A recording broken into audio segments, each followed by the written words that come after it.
Good evening.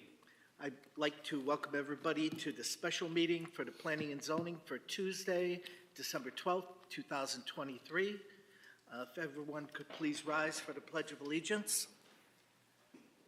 I pledge allegiance to the flag of the United States of America and to the republic for which it stands, one nation, under God, indivisible, with liberty and justice for all. Thank you.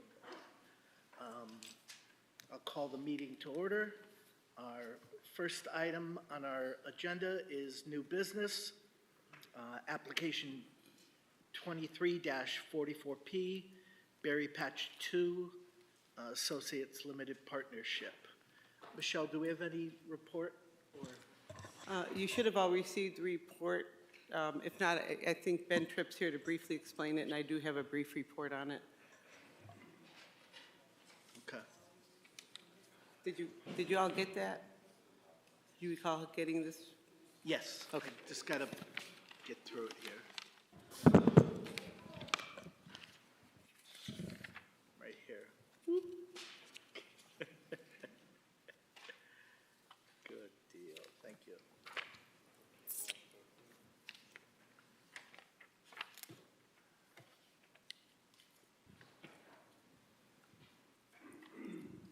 Good evening. For the record, Ben Tripp. So I don't have much to present. It's really a site plan modification in association with a lot line modification that is in accordance with the application that we've been presenting to you for the past several months. So what it does is it creates minor changes to the total lot area, which has a resulting impact, very minor impact on total impervious coverage for the overall site. There's no proposed additional improvements or other associated modifications. And I did not receive any comments from staff, but I'm open to answer any questions you may have. Okay, thank you. We'll turn to our Director of Planning, Michelle Light. Thank you. So this is a request for site plan modification, including a lot line revision to reduce the overall parcel by 0.3 acres on property located at 440 Buckland Road in the Buckland Gateway Development Zone. With the original approval for this project was in 2004.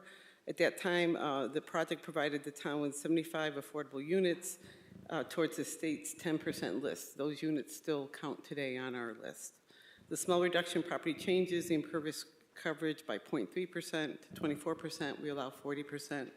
The units per acre increased from 9.4 to 9.8 units, so we allow 10 units per acre. I would comment too, this was an 830G application at the time, so there are some zoning requirements. For example, the Buckland Gateway Zone didn't allow housing, but when you do 830G applications, there are some allowances for those kinds of things, and this project did take advantage of that in 2004. The affordability plan put into place at the time contains affordability restrictions for 40 years, unless transferred with notice to this commission. The development is subject to restrictive covenants to both the Housing Authority and the Kinetic Finance Authority. If this application is approved, the Planning Department has no modifications to request. Thank you. Okay, thank you. Commissioners. I'll turn to Commissioner Cavagnaro. No comment. Commissioner Viteri. No questions. Commissioner Foley. No comment. Commissioner Dexter. No comment. Commissioner Wagner. No comment. Commissioner LeBlanc. No comment. Okay, and I have really no comments. It's just a simple lot line change. So, commissioners, what is your pleasure?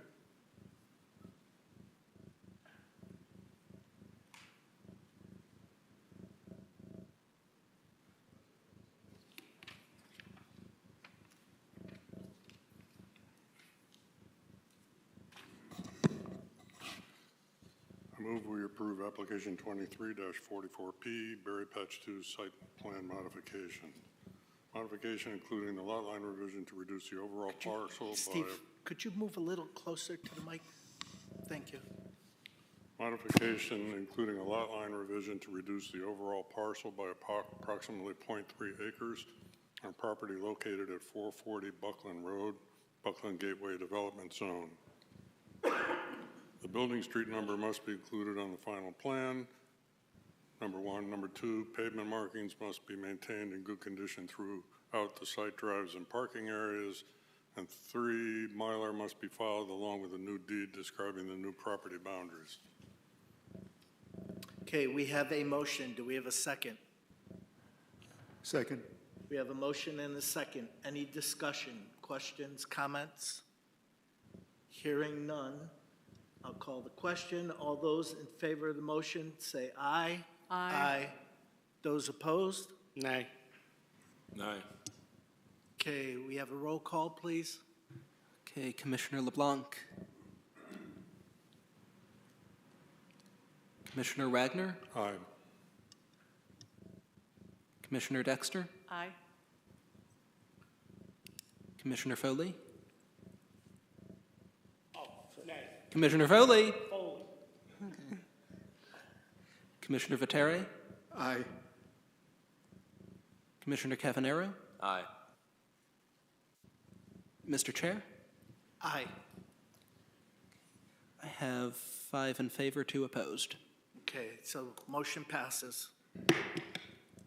Okay, our next item of business is application 23-42P, Metro Realty Management Corporation, for the special exception to section 7.22. Michelle, is there any added staff report for this? No, there's not. What I did give you is I did provide you with a draft approval condition that kind of took into account some of the issues and discussion items that we had during the last public hearing item. But other than that, I don't have anything new. Okay. Mr. Chair, Commissioner Wagner. I think it'd probably be appropriate to read the motion so we get those conditions. Everyone knows what's in there.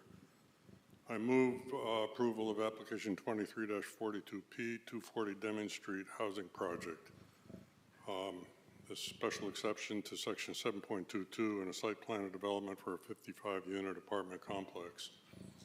So there are conditions 1 through 12, which are standard conditions. However, condition 3 reads, this application is subject to the conditions of approval of the Inland Wetlands Agency Conservation Commission, including bonds in the amount of $20,000 to ensure compliance with the erosion and sediment control measures, and $50,000 to ensure establishment of a stormwater system and installation of native buffer plantings.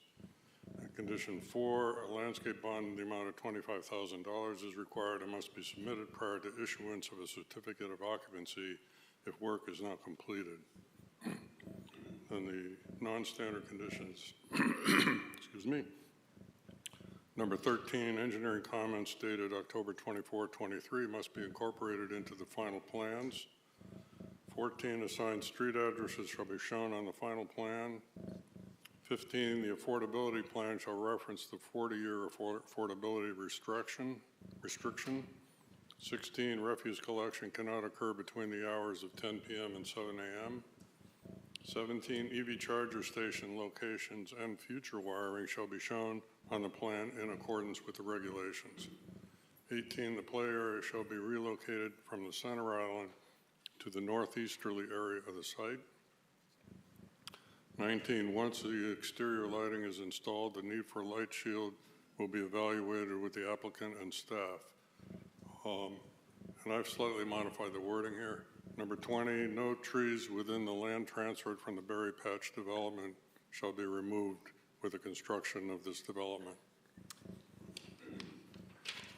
And number 21, the existing trees along Deming Street within the proposed conservation easement area shall be preserved. And number 22, the conservation area shall be mowed twice a month.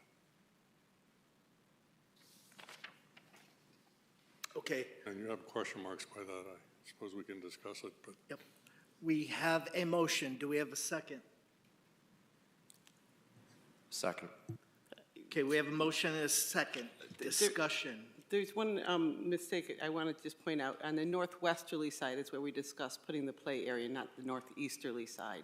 So I apologize for that. Right, we were talking about at the end of the parking lot over to the left, which would be So westerly. it says northeasterly, it's It supposed should to say be. northwesterly though, right? I'll accept that change. Okay, sorry about that. Michelle, Yeah. my recollection was the Was it the eastern? northeast. It was coming up and to the right? Right.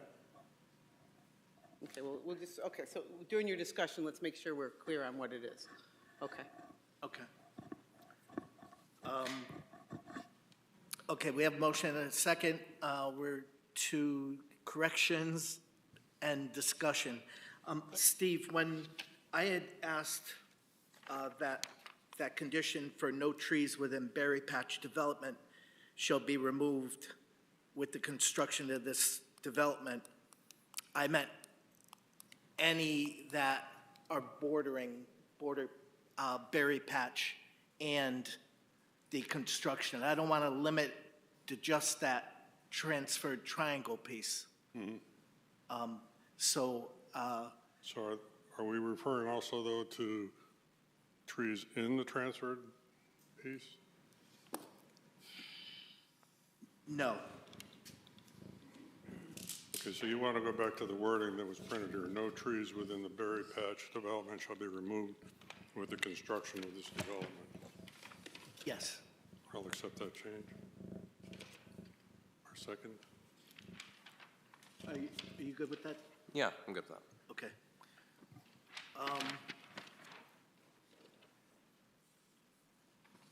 The number 22, the conservation area being possibly mowed twice a month. In the past, when Louise Evans was on the board, we always tried to leave conservation easements in their natural state and allowed for something like haying, or if there's birds nesting, maybe just doing 2 cuts a year to keep trees and stuff from growing, that type of thing. I think, that's something that we can work out after the fact with an approval condition that staff work with the applicant, and the neighbors had concerns. And part of our public hearing, what I had stated with getting input from the neighborhood regarding what state that piece of property should be in, it kind of caught them by surprise, and I don't know if they necessarily had all the input that they wanted for that. So I would hope that the applicant could work with the neighbors and staff to get final decision on exactly the state of that. The agreement is that you're going to leave it as a conservation area with low maintenance of it, with, additional landscaping and a maintenance plan to be worked out with the applicant, staff, and the neighbors, something along those lines? Is that Yeah, that, sound, and come back to the commission with the final plan as part of the final plans? Does that sound reasonable? that sounds reasonable to me if Steve can craft it into the motion. No pressure. So I guess, do we want them to come back to the commission, or just Well, work I with- think as part of a final plan, at the end of the day, I think everybody wants to know what's going to happen out there, and we should codify it as part of the final plan. So, like with most approval conditions, when you put them out there, like you need to show X, Y, Z, when a final plan comes in, that's typically what we find on it. So I think it's something that we could probably solidify fairly quickly and have notes on the plan as to what the expectation is. Okay, so our public hearing is closed, so we can't hold this up to wait for that. Correct, We so just you would have- put an approval condition, kind of like you're doing the staff lighting. So let's- Staff's going to review the lighting, we can review the conservation plan. I like those words. Okay. But let me try to state it again. In replacing condition 22, maintenance and, what were those words?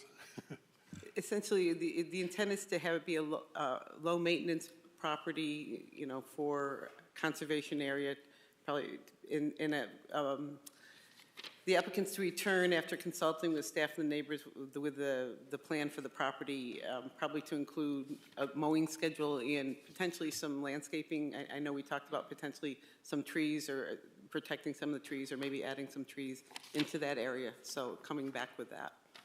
So is that enough for you to jot it down as a Yes. condition? Okay. Yes. And I accept that change. And Alan? Yes, I do. Okay, thank you. And, you know, looking at the site plan, Bart, I think you are correct. I think it is the easterly side. That is where it's the flattest when you look up against the building. So I guess I misunderstood at the meeting. So it looks like it's the easterly side would be where you'd want to have your play area. Okay, All thank right, you. so we'll go back to the original wording. So just to make sure, I forget whether we tried to make that change, but we're going back to the original wording on condition 18. The play area shall be relocated from the center island to the northeasterly area of the site. And the second agrees? Yep. Okay, thank you. There was one other thing that I was looking to have included as an approval condition, and it was the applicant's Exhibit A, which was their maintenance plan, which more or less dictated what they will hold to for this. And I think that's important that we include that plan as an approval condition. You want to give me the wording? Just, The Exhibit A. Condition number 23, the applicant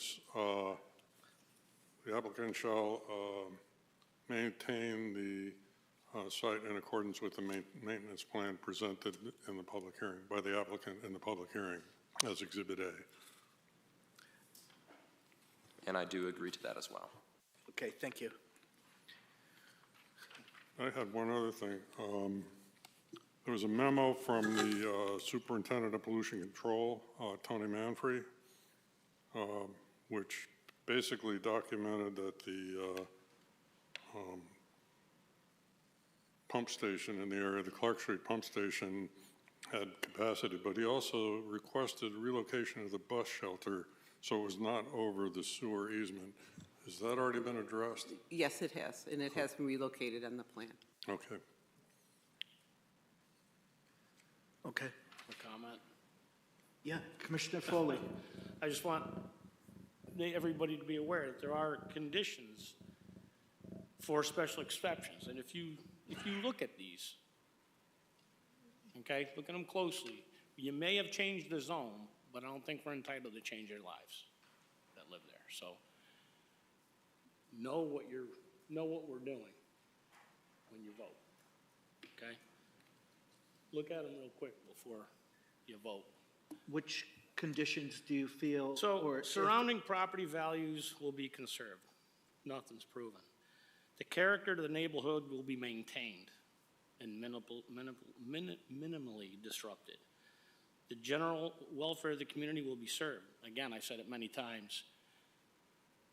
Affordable housing is needed in Mark, okay? Nobody's against that.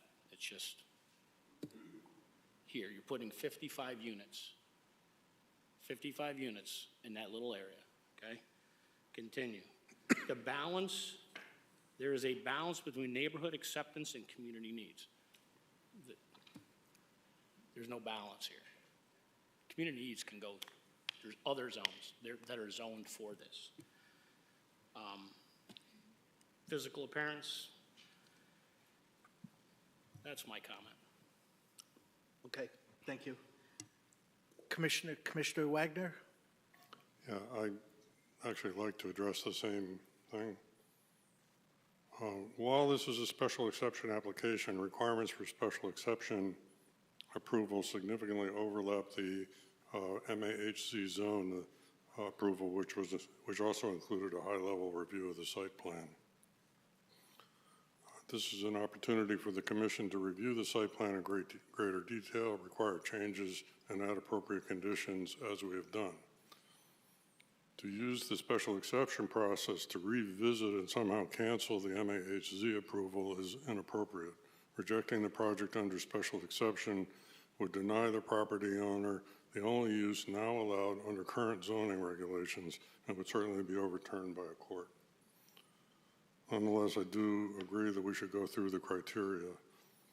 The proposal is, number one, the proposal is consistent with the goals and objectives of the Plan of Conservation and Development. This is clear. Affordable housing is discussed at length in the POCD, especially on page 12. In addition, we now have our affordable housing plan adopted in 2022, and the project fits the goals of both documents. The application has met the requirements of the zoning regulations. The application is now subject to MAHC zoning regulations and section 7.22 and complies. The land is physically suited for the proposed use. The land is mostly flat and typical of land used for physically similar projects. Existing vegetation has been considered and preserved to a reasonable extent. Number four, minimal, if any, adverse environmental impacts are created, including emissions. The impacts are acceptable and typical of small multifamily developments. Changes requested by inland wetlands were incorporated, leading to their approval. Number five, no traffic or other hazards will be created. I find the traffic study provided by the applicant to be credible. It concluded that the incremental impact of the project will truly be minimal. The study is conservative, especially considering that it did not consider that many of the target residents are unlikely to own cars. Police and fire marshal reviews raised no issues with the traffic study. We should keep in mind that the court overturned the PZC's rejection of the educational play scare application based on members' opinions of traffic safety when expert studies found the plan safe. A similar result would certainly occur if we reject this application on a similar basis. Issues related to existing traffic issues on Deming Street and its intersections need to be addressed in other forums. Condition 6, the impacts of on the capacity of the present and proposed utility streets, drainage systems, sidewalks, and other elements of the infrastructure will be minimal. In his memo to the planning director included in the 1128 record, the South Windsor Superintendent of Pollution Control states that the project's sewer discharge will be well within the remaining capacity of the Clark Street pumping station. Ongoing studies and resulting maintenance will increase that capacity. PZC and staff carefully reviewed the sidewalk plans, and the applicant did address our comments. The applicant reduced the size of the project based on these and other conditions. Other requests from the commissions have been adopted. Town engineer review of the project found no other significant infrastructure impacts. Number 7, there will be minimal or no adverse effects on existing uses in the area. The project will not impact the ability of residents in multifamily and single-family residents to use their homes. The conservation parcel provides separation from nearby homes. An issue concerning the possible impact of lighting has been addressed both by a light intensity study and a condition to the motion that will deal with additional shielding pending staff review. Number 8, surrounding property values will be conserved. The applicant cited several studies which concluded that property values of homes near similar projects are not affected. I find these consistent with my own reading and widely available credible public media. Despite their fears, which are understandable, nearby residents provided no studies that contradicted this conclusion. Number 9, the character of the neighborhood will be maintained or minimally disrupted. The project sits on the boundary of commercial, multifamily residential, and single-family residential uses. It fits within this neighborhood. As noted during the MAHZ discussion, a majority of commission members believe that this project is preferable to the range of commercial uses that could have been cited here. 10, the general welfare of the community will be served. The provision of affordable housing and supported housing is a major benefit to the community and is consistent both with the state policies and the Affordable Housing Plan. The site is ideal for the intended residents. There's easy walkable access to public transit, shopping, and medical facilities. Number 11, there's a balance between neighborhood acceptance and community needs. And this is definitely the hardest one. Nearby residents almost all said they favor affordable housing, but just not here. They did not back up the comment that there were other preferable sites with actual suggestions. In any case, the town will need to use any such sites to meet its 10% goal. During the MAHZ hearing, speakers spoke in favor and in opposition. I recognize both the difference in numbers and that most in favor were from the broader community. The community is far short of the state-imposed 10% affordable housing goal, even considering pending and recently approved applications. Once our exemption expires in 2024, projects like this may not even be subject to PZC approval. Regardless of state targets, affordable and supported housing are important to the well-being of South Windsor, its residents, and its workers. And I reject concerns expressed during the MHC zone change hearings that the project will introduce inappropriate children into South Windsor schools, though I believe this reflects the views of a very small minority of the nearby residents. Number 12 deals with historic factors. There aren't any. Number 13, the physical appearance of the development is compatible with surrounding development and the Commission's goals for neighborhood corridor. And number 14 is along the same lines. The architectural design is aesthetically pleasing, blends well into the surrounding area. The Architectural Review Committee has approved these designs, and they fit in with other multifamily projects in town. The separation, I believe, is sufficient, and the setbacks that they have are sufficient to deal with other issues. Again, this is a development that's consistent with other multifamily housings in the area. Noise created by on-site activities, including vehicle equipment noise. There is some noise to be expected from any new neighborhood. Children playing, cars coming and going, people gathering in common areas. Given the buffers and conservation parcel, I don't see these as an issue. I believe this noise is preferable to what would have happened under the original Buckland zone. Dumpster noise can be a problem. The motion imposes a condition on the hours of dumpster pickups. I intend to vote in favor of the motion. Okay, thank you. Commissioners, is there anything else? I did want to just modify one condition, condition 13, engineering comments dated 10/24/23 and 11/28/23. Just adding that one also. And Steve accepted it. Does the seconder also? Accept that as well. Okay, thank you. Commissioners, is there anything else? Not as Commissioner far as conditions, but something I want to have clarified so I can understand, and Michelle, I'm going to need your help on this. Of all the idiotic things to do, I actually read the statute and went through the statute and read the legal guide on the statute and based of 830G. And basically what it says is that there's an appeal procedure to override local zoning denials of affordable housing proposals without just cause. 830G ensures that municipalities cannot deny an affordable housing project unless there's a specific significant health or safety concern.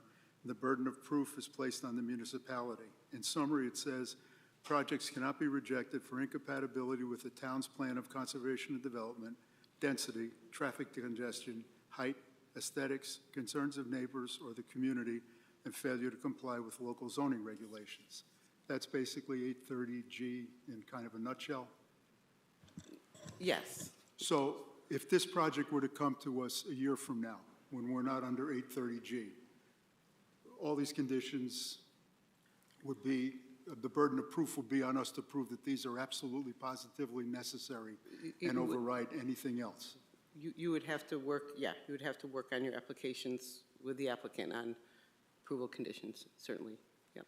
Okay, and it also says that developers, on these appeals, that developers are 75 to 80% successful. So basically the state is very strict on enforcing this. Yeah, and as we've discussed many times in our affordable housing discussions, we have been fortunate where we've never had to go the 830G route where we had actual lawsuit brought against us. We have always worked cooperatively, trying to create units in our town through things like different affordable housing projects that we've had. So I don't want to, put the alarm bell out that we're going to immediately see one, but we certainly want to be cognizant of what the law says. No, but I just, in my own mind, I want to understand that we could make all these changes and concessions right now with this, but a year from now, when we're out of the moratorium, then the state jumps in and Things could be the different. burden goes completely different. Okay, I just want to make sure I understood that. Thank you. Okay, thank you. Commissioners, anything else?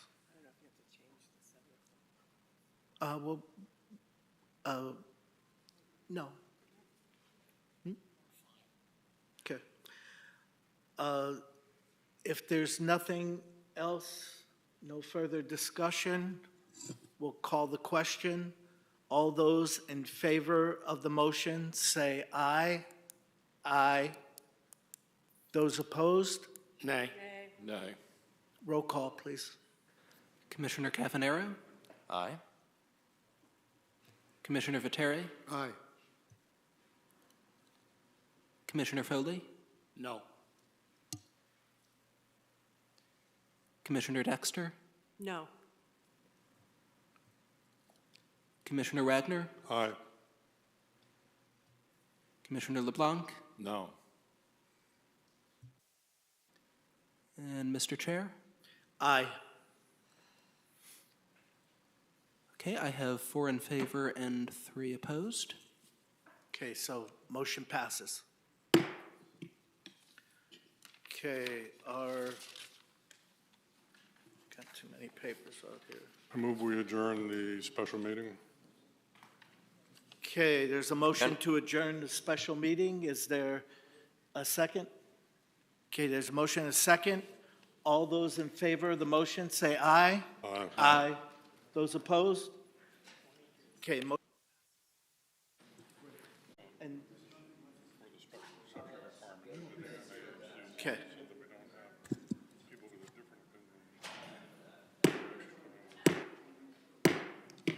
Okay, I'm going to call the regular meeting of the South Windsor Planning and Zoning for December 12th, 2023 to order. We've already had our Pledge of Allegiance. Our first item on the agenda is minutes, or public participation. Is there anybody from the public who would like to speak on something that is not on our agenda? Please step forward. Hearing and seeing none. We have minutes from the 11/28/23 special meeting and the 11/28/23 regular meeting. We can adopt these by consensus if we're all in agreement. Yep. Okay. Agreed, okay. So we've already taken care of our first and second items. We could have a motion to move our meeting down to the Madden Room for our Plan of Conservation and Development with the consultant. Slam? Yes, afterwards. So, Invite anybody that wants up here. I move we move to the Madden Room. is there a second? Second. Okay, just on that, it is a public meeting. Anybody's welcome to join us down there. It will also be transitioning to Facebook for anybody that wants to watch it from the public. Okay, thank you. Okay, we have a motion and a second. All those in favor of the motion say aye. Aye. Those opposed? Motion passes.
lived in Germany for a while.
I have to school up on housing authority.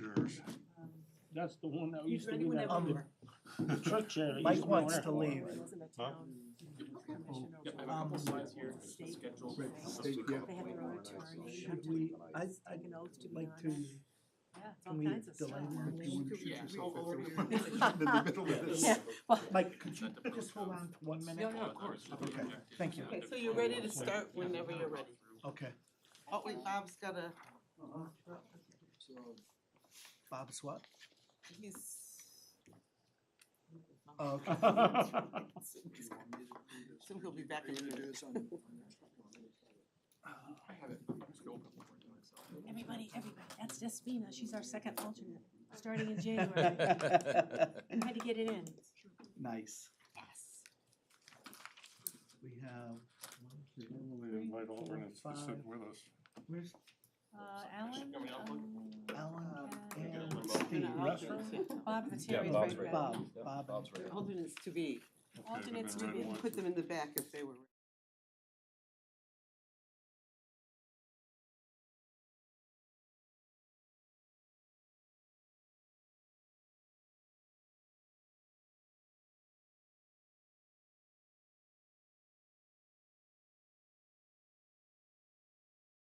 Did you get these? Landscape towns, I have that. Did you bring it with you? Yeah, it's in summer pack, I read it, yeah. Maybe I'll give it to, before you leave, and I'll give it to the ladies and gentlemen in the, make it count. Comments and stuff. Roll over. Kind of go through it. Oh, okay. Yeah. Okay, after Talk this comment meeting. on it. Okay. Yeah, yeah.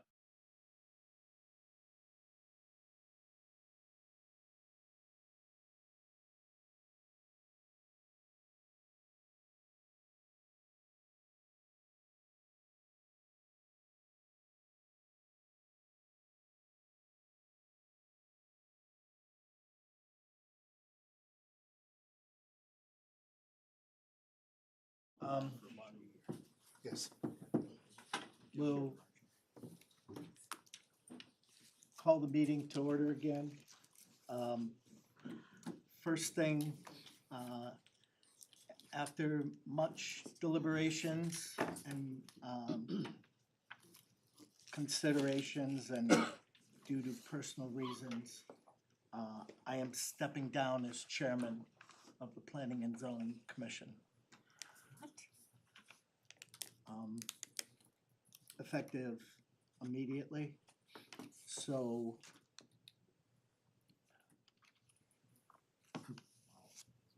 I'd move that we could vote on a new chairman. Second. Okay, in order to do that, there'd have to be a motion to amend our agenda to add the election of Okay. officers. Can't we do it at the next one? so moved. Okay, Second. The motion to add election of officer. Yeah, just clarification, you're gonna remain through this portion of our meeting as chair? Or you're effective? You're not, it's immediately? Are you staying on the commission? yes. I'm just stepping down as chairman. And effective immediately, so now you're running the meeting. So we have a motion and a second. Awesome. Thanks for the heads up, bro. Fantastic. That's cool.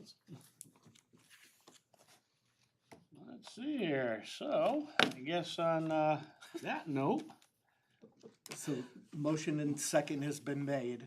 Yeah, I'm not. all those in favor, say aye. Aye. Opposed?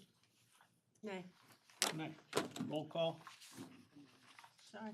Okay, Commissioner Butere, Aye. Commissioner Dexter, Nay, Commissioner LeBlanc, I say aye in order to support Bart. Commissioner Pasiconis, Aye. Commissioner Wagner, Aye. Commissioner Cavanero, Aye. Mr. Vice Chair. Aye. Passes 6-1. All right. Okay, so now we're doing election of officers. All right. Open the floor for nominations. it's kinda tough, we don't even have 2 minutes to talk about it. Okay, I'm gonna nominate Kevin Foley for chair. I second. I'm gonna nominate Steve Wagner for chair. I second that. Okay. Roll call. No, well, And close you nomination. can call, any other nominations? Any other nominations? Any other nominations? Hearing and seeing none? All those in favor by saying No, aye for, or no, I don't know how, yeah, we're gonna do a roll call. no, just, For, yeah, ask, All those in favor of, This is a slip. show of hands for, this is the most. sorry. Okay. Show of hands for Steve Wagner? Fine, go for it. It's already done anyway, so. Okay. Good play, good job. All right, you got it. Thank you. I think this is a time to kind of recognize what Bart has done for us.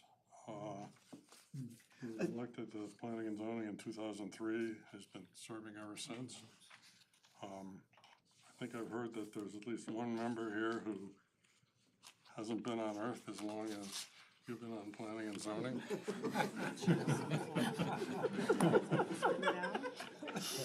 Snap. Some of the great accomplishments of this commission include the Evergreen Walk, the I-291 corridor development, different planning areas of focus, housing of all varieties has been introduced. Group 3, and I say we, even though I wasn't always part of the we, 3 assisted living facilities, 1 independent living facilities, 400 units of senior housing in a number of locations, a number of open space subdivisions, and 3 design residence developments. Other regulations included animal agriculture, solar, EV charger regs, anti-tourism, to name, agri-tourism, to name a few. Bart oversaw 3 moratoriums, cannabis, warehousing, residential, and guided the PCC in the adoption of new regulations related to all. So, you know, that, when we did 3 moratoriums, there's a history in other towns of moratoriums going on forever. And we pull those, thanks to your leadership, we pull those to a close pretty much on the schedule we promised of 1 year.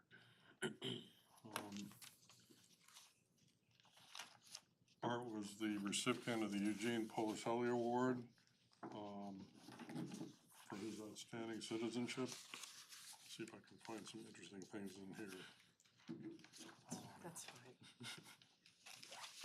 You toasted at the party. How about, I appreciate the accolades, Steve, but how about we move into the POCD? Okay, And, you know, we could talk a little more later. all right, Because our consultants are here. all right. I wasn't expecting this to happen this early in the meeting, but okay. Thank you. All right, Well played. you're up. Thanks, everybody, and welcome new members and alternates who will be joining us for this process over the coming months, and nice to see you all again. So we're really at a turning point in the plan where we are starting to put together the draft plan document. So tonight,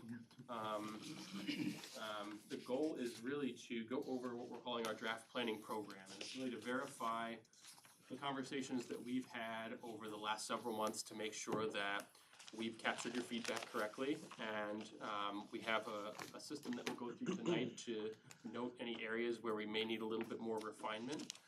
And that's really where we're at in the process right now. We're in the refinement stage to really put together that draft plan that's going to be at the 1 yard line to take us through the adoption process. So I figured it would be important to touch on schedule tonight and kind of plan out a tentative schedule for our last few meetings. So right now we are on track with our anticipated schedule, and we are proposing the following schedule to take us through our plan adoption. And I always like to work backwards from when the plan would be adopted. So the dates on this slide are assuming that the public hearing on adoption is on or after May 30th. And that's because we have a 65-day public comment period that's required by state statute that we work back from. So to go through the next few months, we have our growth management workshop planned for January 16th. That will be a joint meeting with WPCA, and that'll also be our floating meeting that we had scheduled just for this type of thing, so that we can have that conversation as it pertains to the various growth management strategies that you have as a town and how do we better synergize those. We have a second public workshop.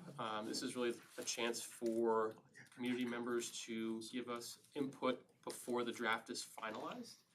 And so we're proposing having that in late January after the holiday season is done, and we can work with Michelle to go through some potential dates and locations for that. I'm gonna throw one out just because I have a location confirmed, the community center again on the 30th, which would be the 5th Tuesday of the month.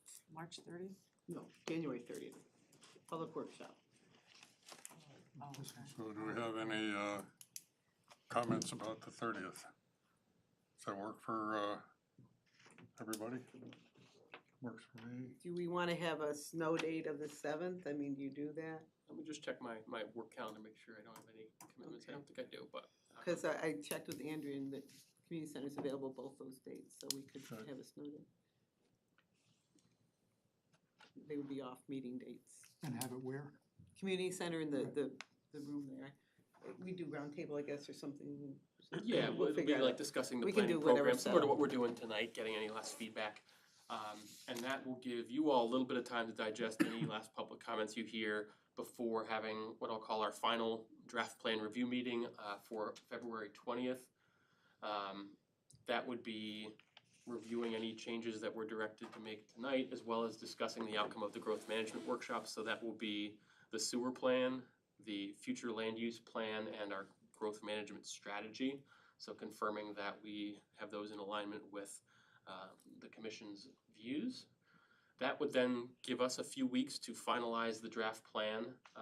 Right now, you have a regular meeting scheduled for March 25th, and that could start the statutory referral process. So essentially, the commission would take action to start the 65-day public comment period, refer the plan to town council, refer the plan to the Capital Region Council of Governments, and essentially start the clock.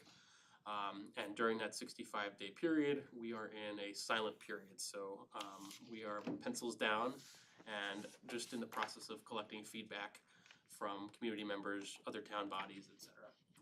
Once that 65-day public comment period has ended, then you can host the public hearing on adoption. Some communities I've worked with will adopt the plan at the public hearing for adoption if the comments are minimal.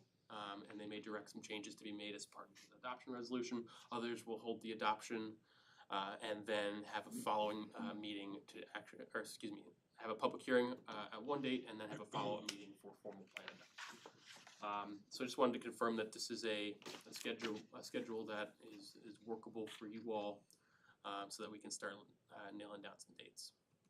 It is March 26th would be our meeting date, not the 25th. 25th, okay. Yeah. Was this part of our package or no? I gave it as your tentative schedule. So that's probably where you've seen it. I was. Let me look at my tentative schedule. The thing that's about half in red. Yeah, I was just trying to give you, Yeah, get it yeah, on your calendar for the important dates. That's So why you see it. any comments on the schedule or meeting dates? Are we committing to all of these dates right now by saying nothing, or should I, no, because the 16th I can't make it, we got a caucus that night, so the rest of them look good for me, but I don't know if you'll need to know that or not. What time is it on the 16th? What is it? What time? 7, Yeah, thank you. probably 7. I know it's here somewhere. You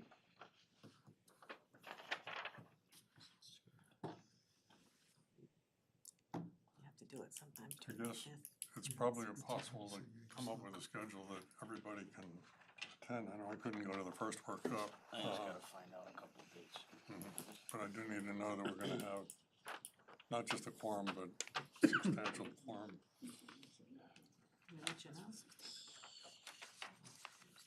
Does it help if we try, it's a special meeting on the 16th, if we try to go earlier? Like a 6 o'clock meeting, Stephanie, would that help? I'm sorry. If we started at a 6 o'clock meeting on the 16th, just for the first hour? Sure, I could do that. Would that be something you guys could do? And that way, at least for an hour, we can have, I like that idea. Yeah, that's good. if it's a special meeting, we have the flexibility. Right, great. So we'll Start with that. We'll work from here. The last housekeeping item is before we start putting together the draft document, it's always good to know portrait or landscape. I know your past plan, sorry. Was that 6 p.m.? Yeah. Okay. So your last plan was landscape. For mapping, you're a landscape town. So has everyone been comfortable with the landscape plan last time? Yeah. That work? I don't know how relevant this is, but I've had trouble with that plan. I like to keep everything in a notebook, a bigger notebook than most things, and it doesn't work well in a notebook, okay, because every page is upside down. Sideways, yeah. But I think it's probably more attractive that way, so I can live with it, I guess. We can print out 3 whole punch copies for people with everything oriented the right way, and everybody else will probably have a bound copy, right? And the landscape also lends itself to online viewing too, so certainly one of the benefits. So I don't know what everybody else thinks. Yeah, I think that's actually a good point, because now, I think 10 years ago, online formatting wasn't as important as it is now. So I think landscape is definitely the way to go if we want to make sure it's more accessible and easier to read that way. Bob, you good? Yeah. Okay. Stephanie? Yep. Yeah. Okay. Excellent. All right, and that leads us to really the main focus of tonight's meeting, and that's the discussion of the draft planning program. We circulated I believe it was about 30 pages of goals, objectives, strategies, and then we tried to include just some rationale, some of the supporting information that we've heard over this process. And the goal tonight is to essentially color code these based on committee feedback. So if it's green, then an item is largely, keep it as is or maybe make some minor changes. Yellow is maybe softening a strategy a little bit where the intent is good, but maybe we want to be a little bit more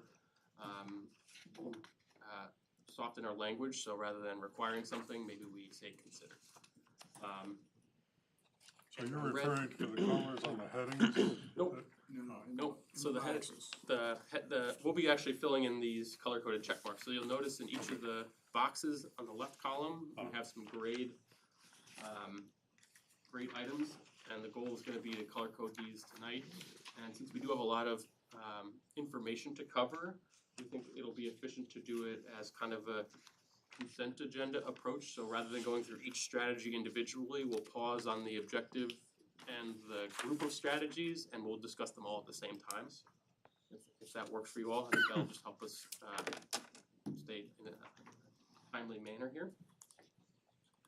And with that, let me pull up the Word doc and I can actually color code these as we go through. So we have a draft outline, which largely follows the same, it's the same content as your last plan. One area where we'd like to add earlier in the plan is really what I'll call the vision for the future, which is our future land use plan. It'll have a lot of the growth management items that we're discussing in January with WPCA. And I like to have that earlier in the plan because it establishes the vision before you get into the details within each of the planning elements. We can certainly, that's not set in stone right now, it's easy to move chapters around, so we can play with that as we get through the draft planning process. As we discussed with the commission back 6 months ago probably, the consensus at the time was rather than having a separate chapter for sustainability with all the sustainability items underneath it, we would sprinkle in sustainability into the other chapters. After going through this with Glenn, we think at least it deserves an intro chapter that just introduces the idea and how it's incorporated into the rest of the plan. And so throughout the plan, we have these little icons that touch on the different elements of sustainability and resiliency.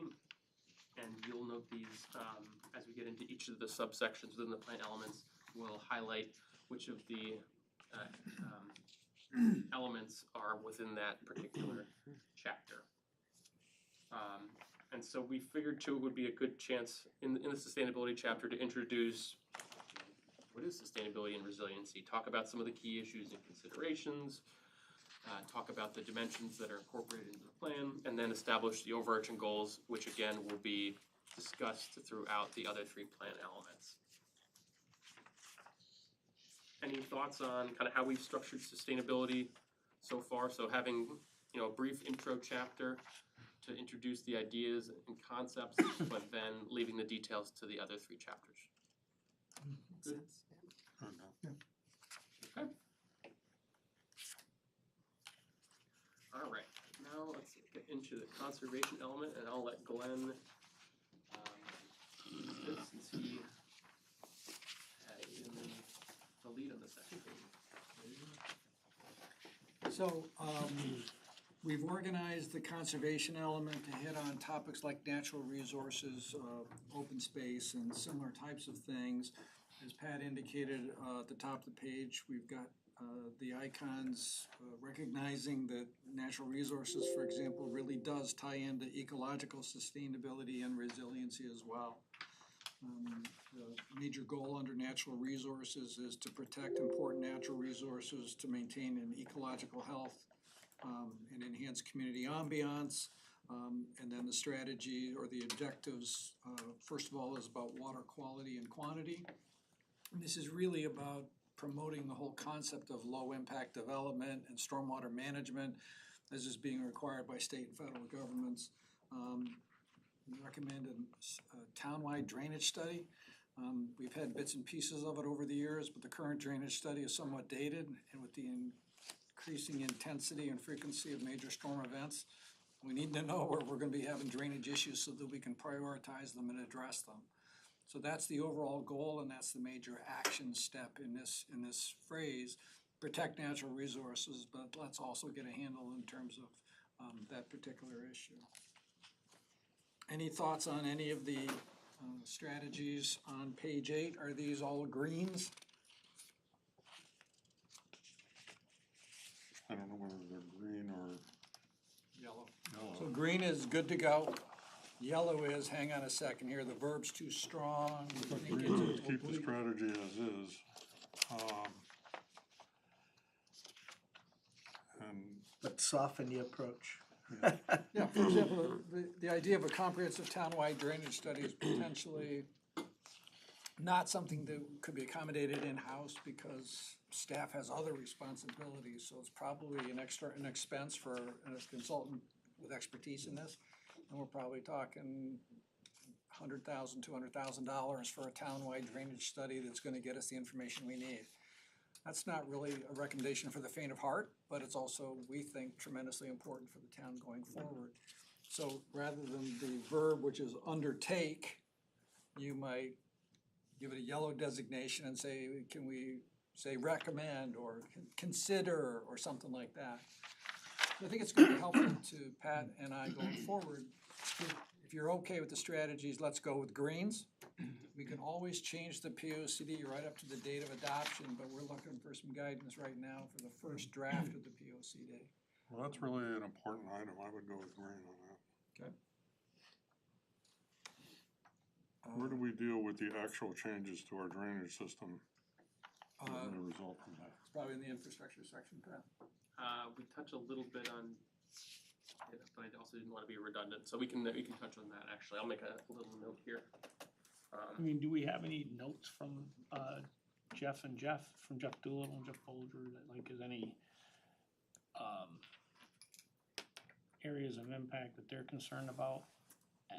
Oh, I think Can- I think, like, we have a hazard mitigation plan that identifies different areas around town from a hazard mitigation perspective. There's different areas that there are some drainage concerns. We were talking about something this morning. I was kind of thinking under comprehensive townwide, maybe it could be more targeted, make it more accomplished if we didn't have to have it be so big. You know what I mean? If we could maybe start with Phase some targeted one, phase areas, two, yeah.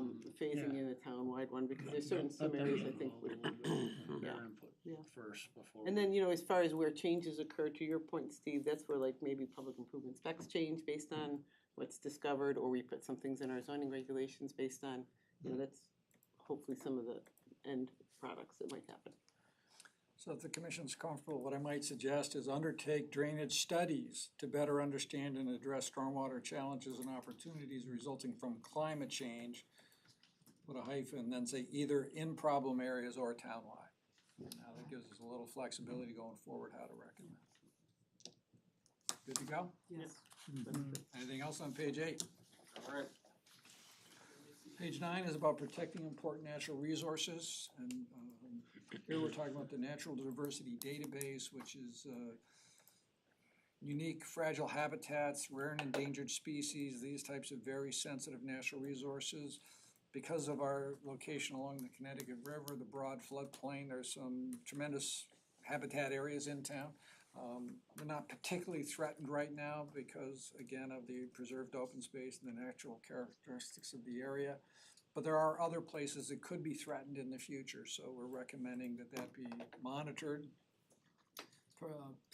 Maintain core habitats for plants and animals, the discussion about invasive species and native species. Residential development is proposed to continue to encourage open space development patterns, so we can preserve roughly 50% of the parcel as open space. And that's gonna tie in a moment to our discussions on open space to try to create open space systems and other things like that in town. And number 6 is evaluate whether to split the Conservation Inland Wetlands Commission into 2 entities to better focus on each. What tends to happen in situations like this is that the commission because of the regulatory requirements that come with applications and public hearings, et cetera, that essentially takes up the initial part of the agenda. And as a result, the conservation-related issues, which are a little, they're related, but they're also different, get shortchanged a little bit for time and consideration. So this is a sort of process to. It used to be separate, right? Historically, we had a conservation commission, but that was really before you had inland wetlands laws, to be honest with you, so, Okay, yeah. okay. They are separately appointed, believe it or not, the same people appointed. One of the hurdles with separating them, though, is a lack of volunteers, trying to get people to man the committees, and having committees that might not be at full strength, and you trying to make decisions, and I know Michelle runs into this with the architectural design review. Yeah. So you just gotta be aware of that. Yeah, I was just gonna say, I'll add on to that. I'm not too keen on just the premise of just even having it on there, of splitting the two commissions. I mean, as Bart alluded to, or Commissioner Pasakonis alluded to, that you know, the stronger together methodology, I do agree with. And I actually did attend the Inland Wetlands training conference earlier this year, and the takeaway that I got from it, I was there for 5-6 hours, was that, you know, these commissions are stronger together, you know, when they coexist. And so I'm not sure whether or not we should even have that on there at 0.6. So this is a potential candidate for red designation, in which case this would not appear going forward. I would go for red. Yeah. Number 3, this is probably just semantics, but instead of saying continue to discourage or prevent the planting, how about if we just seek to prevent the planting of invasive species? The challenge we have is that people can go online and order them and they get delivered. So even trying to get local plant outlets to not stock. So we're not gonna go around town and inspect people's yards. So it becomes a bit of a challenge for us. And so that's why we chose the verbiage discourage or prevent. As part of a site plan approval or another commission action, you can prohibit and say, no, this is not part of your approved landscape. Well, and you know, when you think invasive, I think of the vines. That's the first Right, thing I right, think of. right. But there's nice flowering plants that are considered invasive, right? The list is, like, you'd be surprised. huge, Some of right? the stuff that's on there that you'd be like, If you don't plant goldenrod, you're done. You know, that's the only thing you can plant. like burning bush back out of Burning bush? euonymus, that's That's an bad, invasive. and yeah. it's- I'm doing some hiking in the connection with the Crosstown Trail, and burning bush really moves. So we already have regulations on this, so the verbiage here is continue to. So it's just affirming, if you will, what the town's been doing for some time. Yeah, I don't know if we continue to use it, but, okay. Well, we didn't want to ignore what you're already doing, so Thank you. it's always the, Appreciate that. I know. Doing something. we good here on page 9, except for the change there where number 6 comes out? Page 10 and beyond is with regards to open space. And I think Page 11. there's a couple of thoughts in the open space section here. There's no doubt in South Windsor that the preservation of open space is important to the community. In fact, it's so important that there's multiple entities that are involved in open space preservation, but with slightly different missions, and there's a task force that tries to sort of pull it all together. The definition of open space, I think, is a little bit out of definition between the different entities that work on this, the regulations, and what residents perceive the word open space to mean. So part of our suggestion or strategy here is to try to get to a definition of open space that includes the concept of permanently preserved. I think the current definition used by the Open Space Task Force, agriculture, golf, farming, trees, prairie, or grasslands, et cetera, but doesn't really mean preserved land. And the challenge is that if we don't get a definition that people can get behind and believe in, it's hard for them to support it as strongly as we might prefer. And I think the second challenge that I've seen over the years is that if privately owned land, which other people feel is quote, open space because it's undeveloped, gets developed, people are gonna come to the commission and talk about the loss of open space, as it's a total loss. On the other hand, if we think about it as preserved land, while development may happen on a property, we can use a conservation subdivision approach to make sure that we get 50% of it as open space at that time. So the question, in a sense, from a management perspective and a philosophical perspective, are we working to increase the amount of preserved open space, or is the amount of undeveloped land in town decreasing? So this is a challenging issue in terms of the concept of open space and what it means to you and what you think it means to the community. But I think that a number of communities have found comfort and success in focusing in on what are we preserving.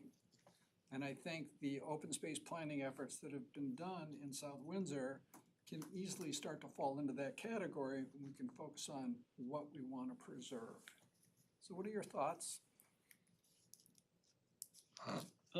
So, I mean, when we did that, when we were at the community center, the workshop that we had, and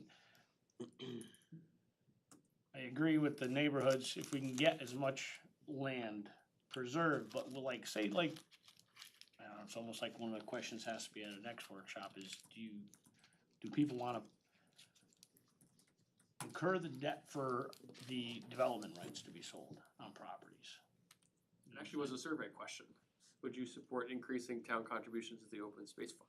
And what was do you have the result on Yeah, that? it was Quite high, I would- overwhelmingly high. Yeah. We still have a good balance there, if memory serves correct. I don't have it right in front of me, but have any opportunity.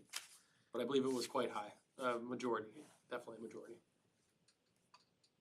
I know the chairman of the open space was actually trying to move in the direction of doing a referendum to set aside funds for additional open space, but there was some feedback that she received that a referendum wouldn't be a good idea right now, as in like this past election or possibly the next one. So that was kind of poo-pooed, but Well, I think the mood of the people is they would like to see land preserved and conserved and development rights be, I would think it would be a good question on a referendum. Yeah, Yeah. unfortunately, we haven't had much action in that area, to be honest with you. I mean, there's a couple of open space properties that the town has tried to show interest in, and we just, I can think of a couple in the back of my mind which they really just haven't been successful. So, I mean, and I can't think of any development rights. Successful on getting the money, like Well, a grant, we're or working out a deal with the property with the owner. property owner? Yeah. There are really two parts to this. One is go out and buy something or acquire something and make it a preserved open space. But the other is we do it every time we do a subdivision. We look at preserving open space, and that's fairly easy. It comes for free, basically. Yeah, but you don't end up with those larger tracts. You don't have, it's, But even then, I think we've managed to get some pathways through the town with that. I'm thinking of the Vincent Lane area I off think Barbary that's Hill the other Road. thing that in terms of our strategy or recommendation for your consideration is not only the definition, that open space is now a term that refers to preserved opportunities, but also to pull all of the visions together. The agricultural plan, the open space task force plan identify target parcels, but don't always create a vision of an overall open space system. And we think that South Windsor has some tremendous opportunities, for example, with the Crosstown Trail, what it will create in terms of connecting open spaces together. down the Connecticut River floodplain and find opportunities to connect over on utility rights-of-way and other pieces of open space property to eventually create a town-wide greenway system that would allow you to walk, bike, we're talking decades here to make it all come together.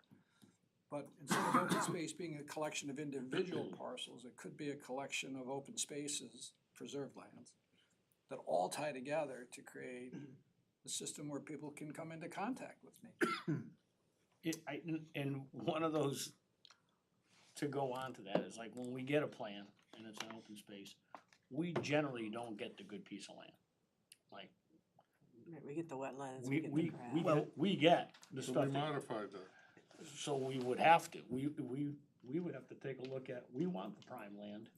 And so you're gonna lose a lot, or however it works out, but we always end up with the Russian olive, the wetland, the swamp, we end up with the useless one with that you know. But didn't we actually We- modify the regulations so now only a certain percentage can be wetlands? Correct. Correct. And Yes, it's up to us to stand up and say, this is the prime area we want. That's what we did on the Zen subdivision of Fraser Fir. And they wanted to give us this area, and we wanted the area around Bumped the out 2 pond. lots, remember, out of that open space, Yeah. so you'd have a. They wanted contiguous- 68 lots. correct. We approved 66. And, you know, we did put our foot down on there and we got better open space than what was being offered. So I think there's 2 ways that the POCD can be really effective. As you know, the POCD is an advisory document where we encourage policies, action steps that are gonna produce positive results for the town. There are 2 ways that the plan has enhanced influence, on steroids, if you will, one of which is road connections. If in the POCD you identify a desirable road connection, somebody comes into the subdivision with a cul-de-sac that you wanted to go through, or they're not making a road connection that you feel is important, you can deny their application for that reason until they come back with a plan that for a road connection that you'd like to see. The other one can be open space. And if you point out that our goal is to get from here to here as part of our open space strategy, we're now in a position to negotiate more effectively with the landowner about where the open space should be. So that's part of the reason for our suggesting for your consideration a global plan in terms of how open spaces could be tied together really through almost all parts of the town as opportunities arise, and taking advantage, for example, of state funding here for the Crosstown Trails to become part of that. Go back to your list of items and what are accomplishing that? In what, in terms of the definition, Steve? Is that No, what- the 6, You're on page 11? page 11, yeah. So objective A is about the overall open space vision. Create and adopt a map depicting an overall open space system that ties areas of South Windsor together with preserved lanes and trails, greenways and blueways. So that would be sort of the key strategy overall, is to pull all the efforts together townwide overall, and partner with other organizations to make all that happen. Objective B is to maintain effective tools to support open space preservation, open space subdivisions, funding or putting monies into the open space fund, maintaining the open space requirements in the regulations, conservation subdivision approaches, continue to seek grants to be able to do blueways, greenway trails, et cetera. And then objective C is continue to manage and enhance existing open space. South Windsor's been very fortunate to get a number of properties for open space. I talked to people, there's desires to improve some of these properties with parking, with trails, with other things like that. And we can't just have a focus just, for example, on acquisition. We need to try to balance it. So I think those are the 3 key elements of the strategy we're recommending for the POCD. In addition to that would be to try to suggest a definitional agreement, if you will, about the preservation of land in this category. So when we're talking about the managing, that would go through like John Caldwell with his input. I mean, he's taken some pieces of land that were just like pure Russian olive at the end of Avery Street there. What is it, Avery and Lawrence, or gone on your way to Lawrence? He turned that into an absolutely beautiful park. But it took, Yeah, no resources. that was an effort. But, you know, again, he got a piece of land and he turned it into something really nice, so he has to have a lot of say on that. So how do you feel about the suggestions for open space strategy? Green, yellows, reds? Greens. Green. So are we going to include somewhere an actual definition? Is this page 10 actually part of the document, or is this for our discussion? It's really, that's highlighted here as being an element for discussion. If you're comfortable with the concept of getting to a definition, then that's gonna be our next step, as Pat indicated. As we start to craft plan chapters, we're going to have maps, if you will, about the open space vision, have a suggested definition, et cetera. Okay. So right now, before we get too deep, pencil to paper, Well, pen, fingers to computer keyboard. can we, I know you got enough going on, but could we get some kind of a map that showed like what could be connectivity of the existing? Sure, I think if you just look at the open space plan and see our existing open space, it kind of lends itself. And then, just looking then at the it, sure. whatever developments are left, we could Look at areas. take a look at how we could. So what about, I have a question for you though on this perceived open space, Glenn. Oh, So, you're reading ahead? no, on this one, perceived open lands, on Oh, page yes. 10. Yep. So you're talking about golf courses, for example. Yep. Topstone, Willowbrook, which are really Privately owned. privately owned, could be developed, but they're perceived as open space lands. So how do you suggest treating those in the plan? I think that it would, I think Topstone is in a desirable location for making open space connections in the north part of town, east to west. And so that would show up as being part of our desired open space vision. Is that Topstone there? Same with None of the east Willowbrook. ones are. What about Willowbrook, yeah? Is that Willowbrook? Willowbrook is up, Yes. Par not three up there course. anymore. Yeah, that's the one that's, Yes. most of the courses Rice across Street the, or- it's in the valley and across the, yeah. Yeah. And the tracks, Brookside, where? And there was a bunch of different elements. If we think, we have the open space task force plan, we have existing open space and parks. We have Excuse me, the guys. greenways that were highlighted on the last plan. And I think our intent is to try to put all those pieces together into one vision, because they've been kind of disparate. The open space plan is kind of our tactical acquisition plan. We have, you know, the crosstown trail is kind of a separate process. And so I think our idea is to, let's start putting all these things on top of one another, try to establish a vision, and come up with, you know, priority corridors, areas, criteria that can then inform acquisition, open space subdivision, policy, and the like.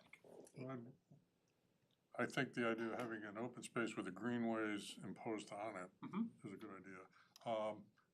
As we do the Crosstown Trail, and I've walked down most of it and been covered with burrs and everything else, and scratches, a lot of the land is actually utility owned or state owned, not on the current Crosstown Trail, but if you start doing, you know, behind Avery Street, you're going through a lot of state owned. So make sure our definition incorporates somehow taking advantage of utility and state-owned and town-owned properties. Maybe to align with that permanent, or the protected open space, it may be securing conservation easements or public access easements on properties that may be not formally protected, but you wanna codify some of those. I mean, some of the Crosstown Trail right now, we're hoping will go on a lot of private land, like behind Ellington Road, across from here, so. Yep. I think, you know, make sure we incorporate a little broader than just stuff we would acquire. I think we're thinking the same thing. Yep. In terms of, again, as Pat says, pulling these efforts together. The color-coded map is very helpful in us envisioning this bigger picture and pushing it forward, so that people would grasp that. Anything else on 11? Page 12 is about agricultural resources. The goal is to support farmers, farming, and farmland preservation. It's such a huge part of South Windsor's history and present. So the objective is to continue to support farmers and farming, support local farmers, agricultural commission, protecting farms from claims that they're nuisances, continue to lease town-owned land to farmers, trying to connect farmers with farmland. Just a lot of different strategies here oriented to our farming heritage and trying to continue this going forward. Oh, I know, he's pointing at me, because if I wait too much longer, I forget what I'm gonna say. But can we say, instead of continue to lease, can we grow that inventory of town-owned land as farming land? 7 kind of looks at that, right? Oh, value, opportunities to devote, additional, there it is, Well, why don't we Michelle. pair those They're next to each together, other? yeah. Pair 'em together, there That's, you go. that's an excellent point, good. You know, we also did agritourism, you know, we put a regulation in place for agritourism, we should probably try to Yeah, promote bring it that out there, yeah. right? As an objective. Yep, thank you.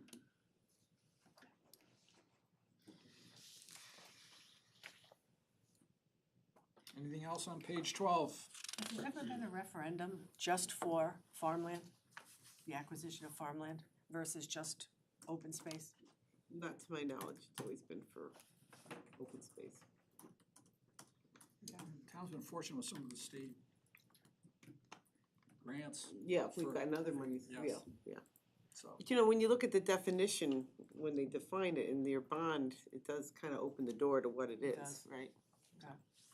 What about, I mean, I watch what's happening just north of town, and a whole lot of farmland is turning into solar farms. And this is not This Windsor, yeah. low-quality land, okay? I mean, it's great to put a solar farm on a retired quarry or something, but do we want to do something in that area? so I have to ask you a question such as, so I live in Simsbury, right across the street from my house is a 600-acre solar farm, I think. I think it was the largest in New England when it was built.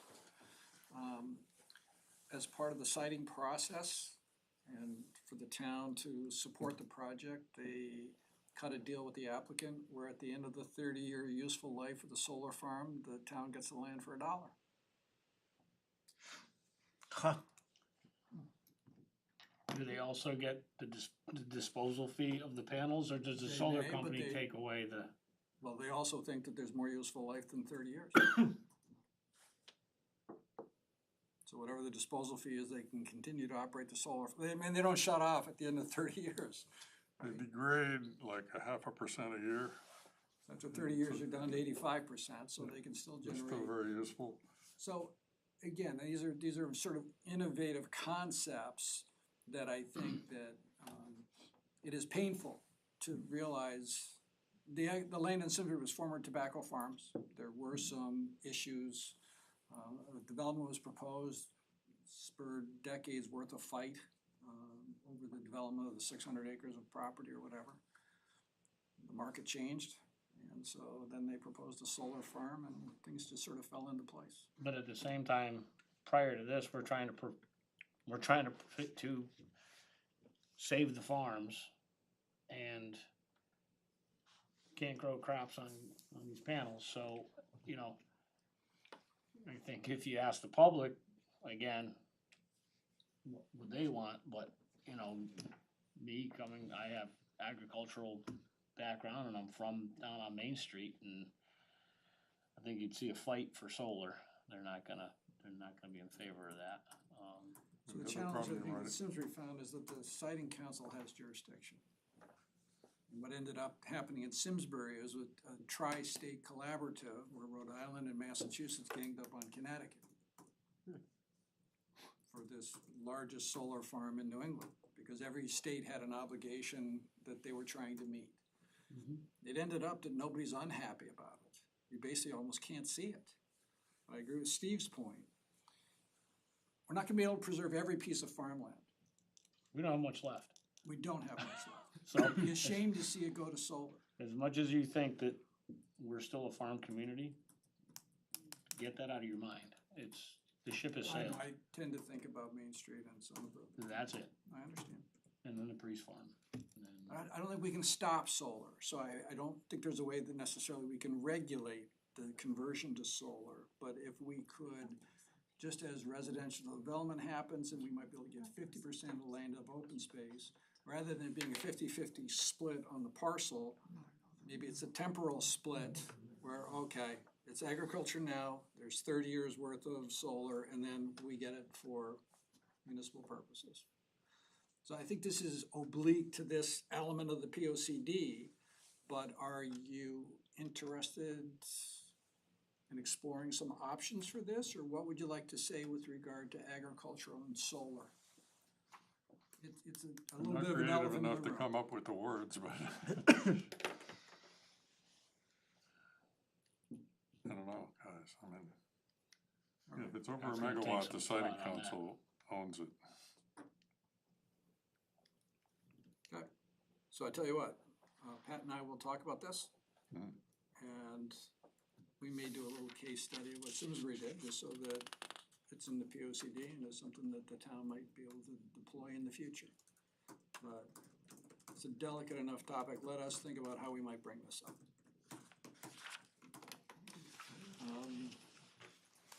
Page 13, again, mandatory open space subdivisions, fund balance, continue to partner with the Department of Agriculture.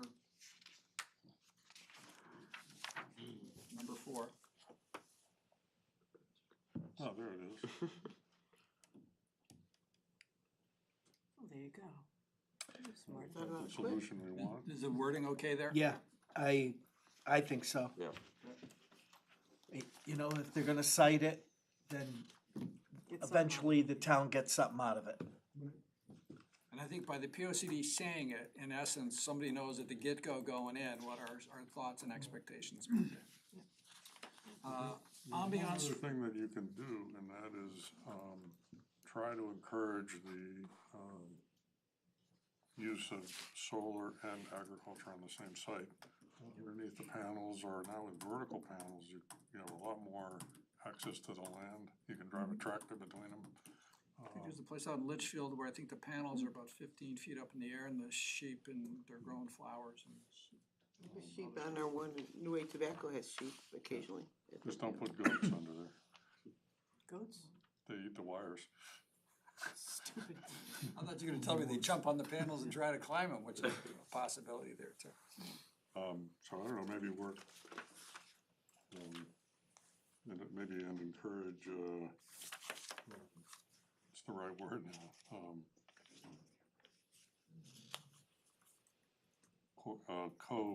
Use. Collaboration. There's an official term, Farming and. agriculture under, with solar panels. All right, so page 14 and 15 relate to what we used to call character. Now we're referring to this as ambiance, and that's because Public Act 2129 characters. So we're using the word ambiance. So clearly from the survey and the information we've heard at the public meetings, this is an important issue for people in the community. So we've broken it up into multiple objectives here, one of which is preserve historic structures and landscapes, so that's just individual buildings, but also areas such as Main Street, et cetera. Number 6 here is consider designating Main Street as a village district. I know that there's been sort of conversations on that in the past, so give us your feedback on that one. Objective B is. That one's Number pretty much 6. killed off, right? By the residents?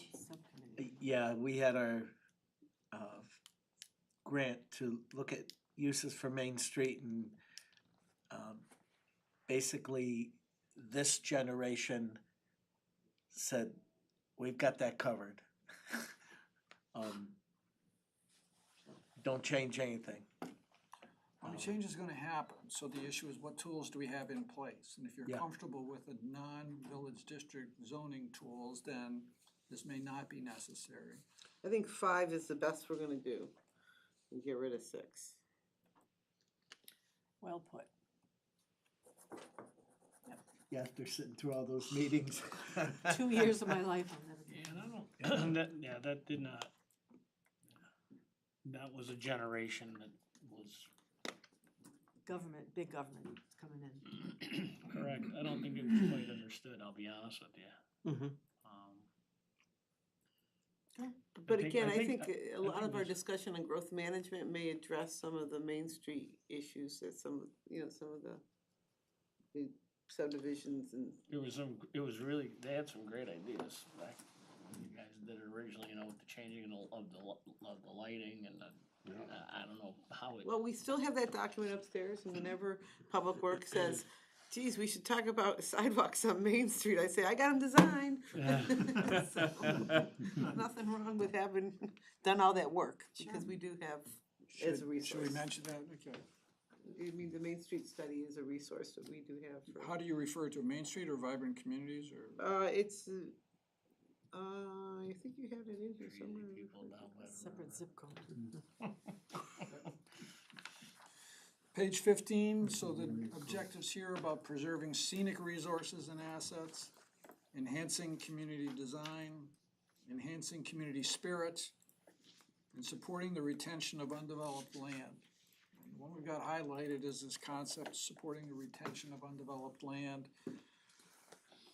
It's not open space, but it's privately owned land that is potentially developable in the future. As we've mentioned before, the PA 490 program is a tax assessment program that allows for lower assessed value for land used as farms or more than 25 acres, which has a forest management plan on it.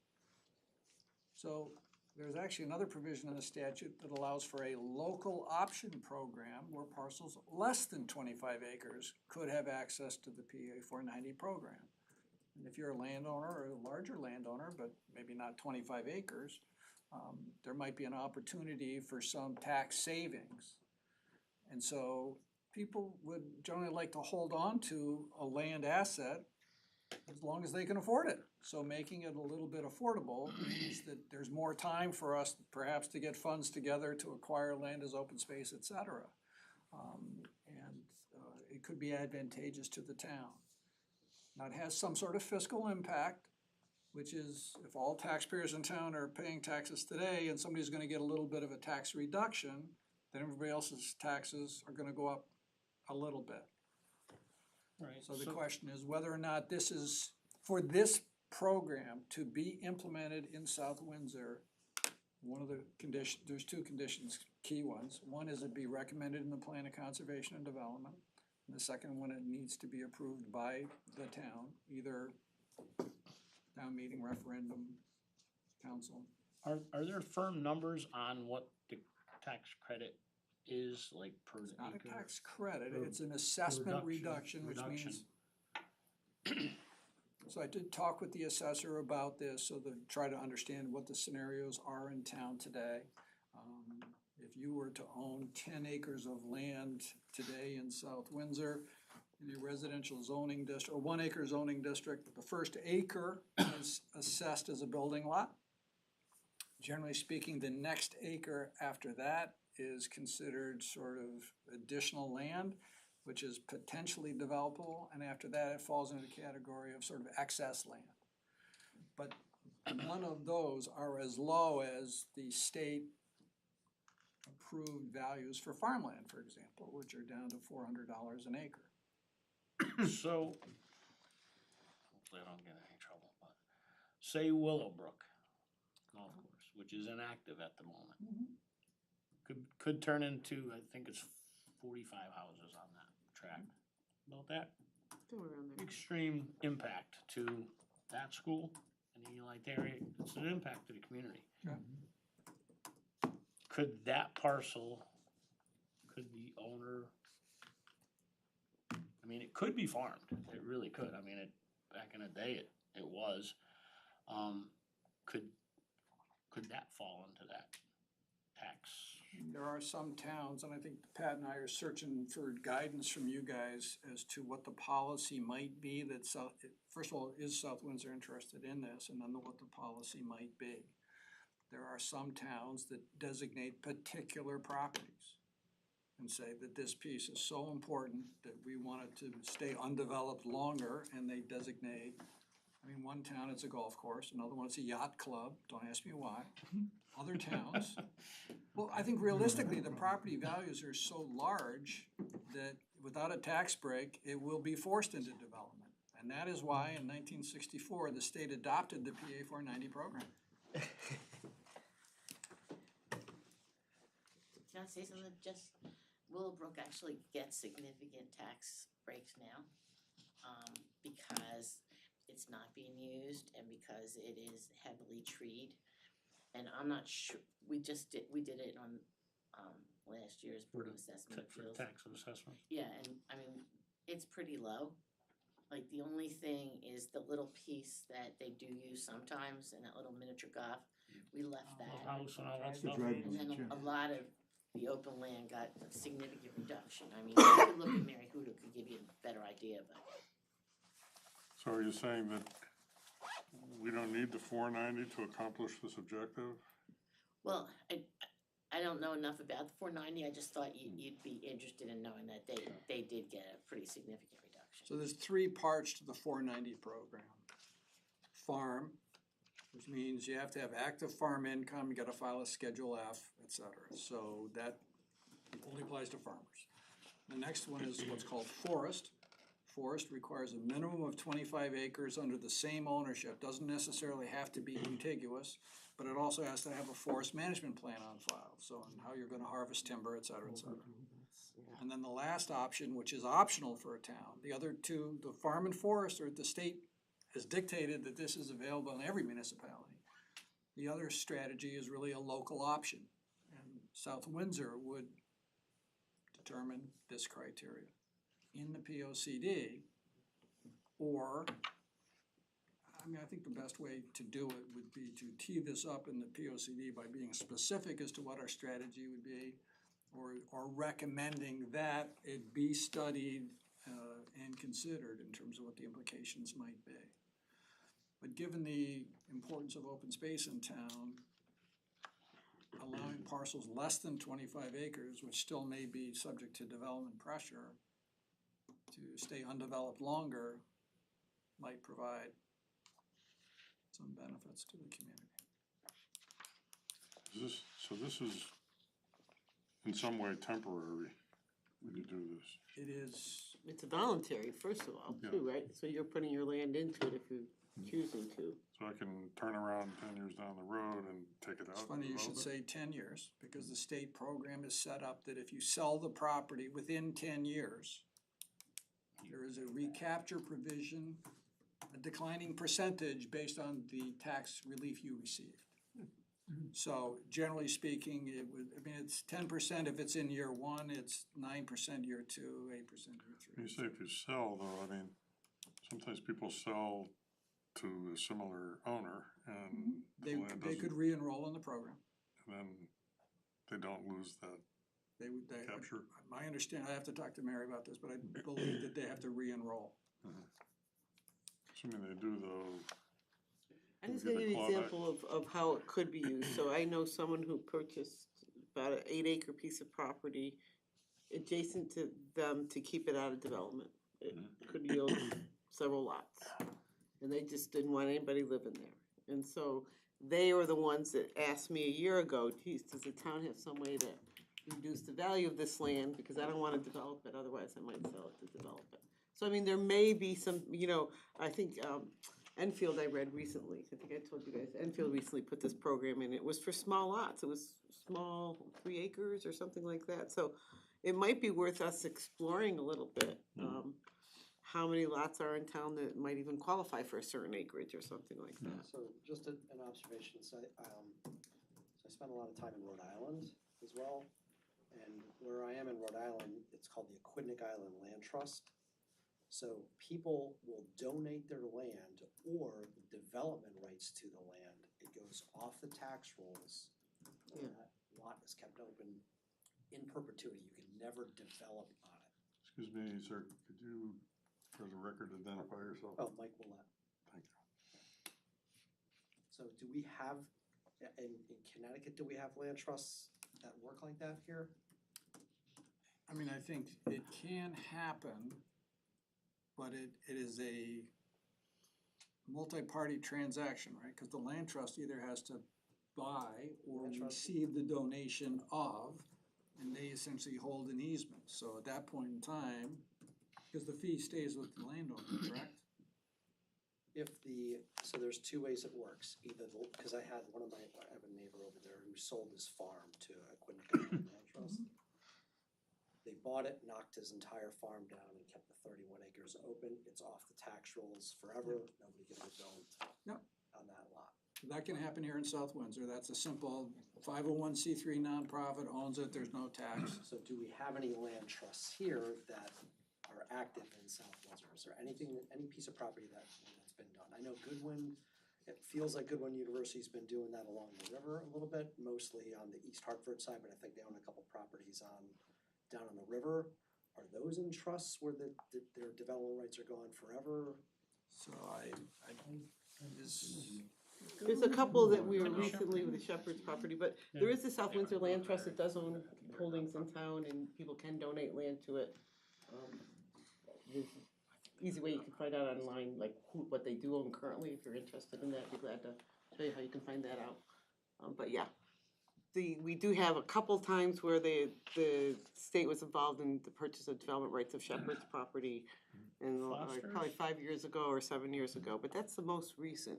And Foster's.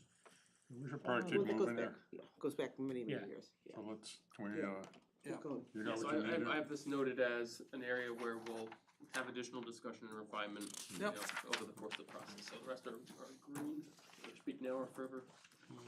Just on objective C, number 3, Michelle, ADRC, do you think that's something that they would be willing to participate in, or do you think they're stretched with their commitment as it is?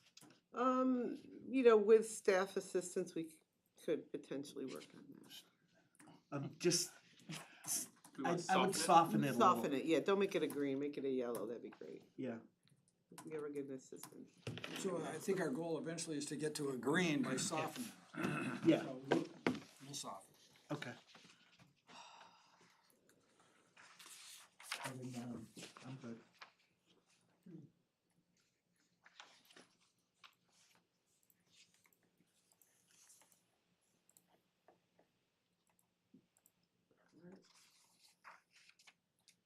Getting into our development element, we'll start with housing.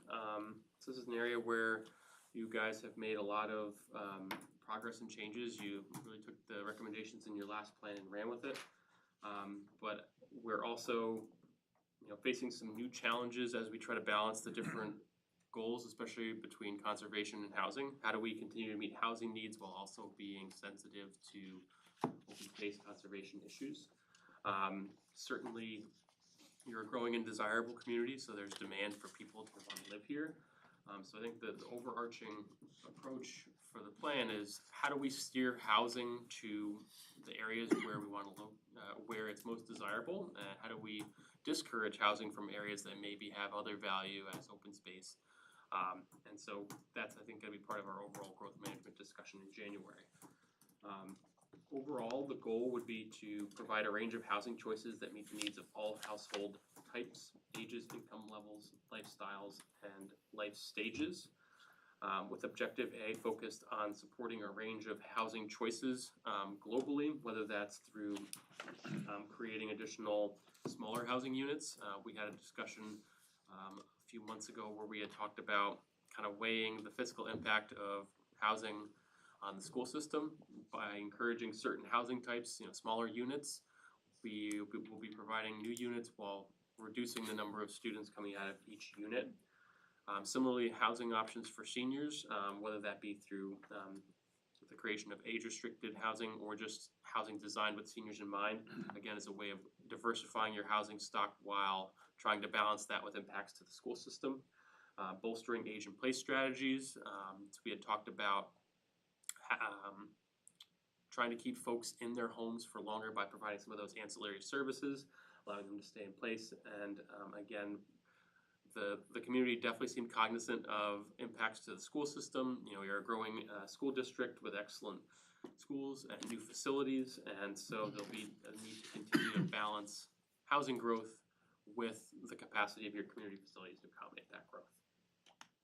Any comments on objective A? So, I just read an article about something they're doing in Houston and other cities, and that is they're encouraging rooming houses where you can literally rent a room, you have shared bathroom, shared kitchen, you know, lock on the door to your room. I don't know how that fits in with the definition of affordable housing, but it's a great way for people who are, you know, just living on Social Security, for example, you know, they can't afford to rent an apartment.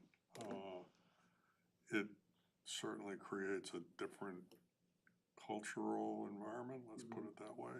But I don't know if it's something we'd want to explore, and do we get credit, you know, in our affordable housing if we? It would depend on whether or not it was a protected, it's, you know, housing is a lot like open space. You have perceived affordable housing and you have protected affordable housing. So the only way that unit would count towards your affordable housing quota would be if it had a deed restriction which said only people below 80% or more lower area median income could live in this unit.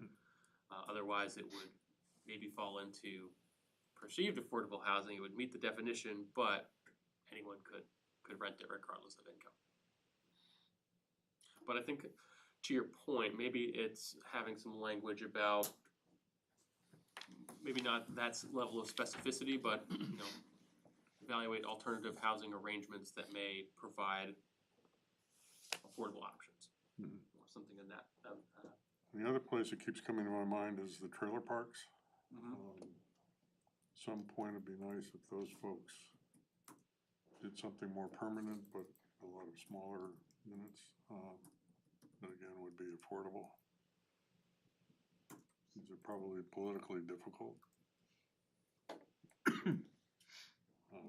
Like incentivize the owners of those facilities, parks, to convert to affordable. I think we talked about that. What would it take for them to put these units in a 40-year? I think, you know, my recollection of them is they're both very long-time owners of the parks, right? So it may happen maybe with, you know, some kind of sale and rehabbing of a park. I mean, who knows, maybe there'd be an opportunity along those lines. You know, this housing committee that we're creating, you know, we're gonna investigate affordable housing opportunities, you know, that might be an avenue of investigation, you know. Yeah, I do have a comment or two with objective A. I guess between points 1 or 2, I guess a holistic view of it. Nowhere in there does it mention that we're trying to locate, you know, these multifamily or mixed-use developments near transit. And we talk about, this entire process has been talking about sustainability. And, you know, we know the demand is going to continue to stay the same or increase for that type of housing developments. At the very least, I feel like the goal should be trying to prioritize where we place it in a sustainable manner. Because, you know, as we all know, South Windsor's car dependent and it's going to stay like that for a very long time. But at the very least, we can do our best to limit the strain that will be on roads, for example. Great point. And I assume same thing with smaller housing units, same thing with multifamily mixed use. That all refers to inadvertently like missing middle housing, I assume. Is that correct? Yes. Okay. And this might be for the next 10-year plan. I don't know. I won't be here, but I'll plant the seed right now. You know, I always worry about our A20 zones and that someday they're going to get wiped out and big housing's going to be put in there. Is there ever a time where towns need to protect their smaller housing choices so we don't just become a town of large housing? That's a tough nut to crack. I mean, especially down in Fairfield County, this what we call tear down rebuilds is certainly real, where people will buy your 1,000 square foot Cape Cod, tear it down, and put up a 4,000 square foot house. Yeah. Maybe you need to look more at your ratio of your floor area ratio or something like that in those zones. Yeah, or it's. I mean, talk about changing the character of a neighborhood. Yeah, the hard part is, like everything, it's harder to shape policy once something's in place, right? It's easier to regulate new developments. So perhaps it's something like, you know, you get rather than looking at units per acre. And if we want to maximize units per acre, we're going to build the biggest and most expensive houses we can. If there's incentives that say if you build smaller housing units, maybe your units per acre go. But again, that would only apply to new. It would be harder to do for existing. How about, I mean, if you're talking about the tear down, rebuild, if there's just a maximum size in an A20 zone, there's a minimum size in all these zones. What about a maximum size? In which case, you could tear down 3 houses, still only put one little one up. Maximum size would really, I'm not aware of any communities that govern maximum size, or even if that would be legally challenged. That's why you have your dimensional requirements, because that's somewhat, Coverage you know, ratio. it naturally, it provides those caps, rather than having it be arbitrarily set by the commission. I would be hard pressed to think that that would withstand a legal challenge. Other options would be from a non-regulatory policy, tax incentives, for example, of houses under a certain size. But it would be very difficult to have a program like that, I think. Okay, we need to keep moving, I think. Any other comments on A? And objective B is largely focused on implementing your affordable housing plan. That's going to be updated in 2027, and we hope that that'll continue to be in alignment with the overarching goals. Some of the additional areas that we see are developing priorities for your housing trust fund expenditures, whether that be prioritizing locations, certain types of projects, certain types of units, supporting the expansion or densification of the housing authority, encouraging mixed income housing through inclusionary zoning. That may be continued to encourage mixed income housing through inclusionary zoning with your new regulations. Fostering greater collaboration between all these entities that are involved in affordable housing, and then promoting energy efficiency as a way of reducing overall ongoing housing costs. I think I have a quick question, or at least a comment. I know in some other towns they've done this, but some towns have taken the authority to work with, I know we talked about land trust, but in this case, land banks to sort of redevelop collapsing properties, just for example, abandoned, to convert them into affordable homes, and even, as we all know, Habitat for Humanity. I'm not sure if we could make a point to sort of prioritize that, or if we can put it in with one of the existing points for affordable housing, because we don't need, you know, these massive complexes to get affordable housing. We can, again, the missing middle, the type where it's 2, 3, 4 units, you know, the small gains do make a difference in the end. So just a quick question on that. And I have to maybe refresh the 2022 affordable housing plan, and whether or not there was a strategy in there about kind of direct town involvement. If there was, you know, and that could be, you know, some towns will purchase land for and then sell it or lease it through a long-term lease to a not-for-profit housing developer. I think having a strategy like that, if it's not in the affordable housing plan, I think we can certainly add that in here.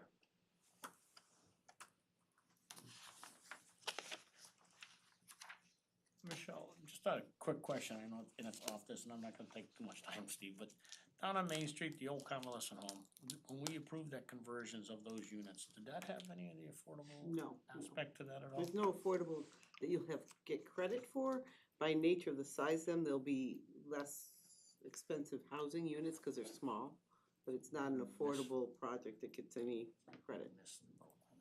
That's the delay in moving Yeah. to that. We missed that. We missed that. We had inquired with them to try but they weren't receptive at all. That's why it was important to get it into the regulations. Any other questions, comments on affordable housing? Might as well keep going. So we have a couple of sections on commercial development and business development. We have kind of our overarching general business development, where we talk about more town-wide policies.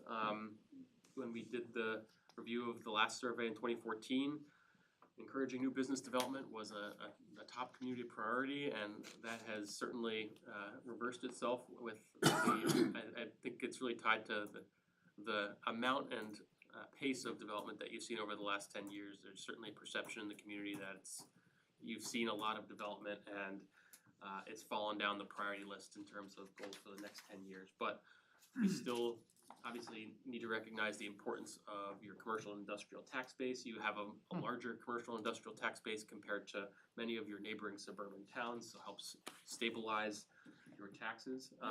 So the strategies here are largely, continuing to maintain the extent of your current zones for business and industrial uses. That's been the case since the last plan as well. The extents haven't changed. The amount of properties that are developed within those zones has changed.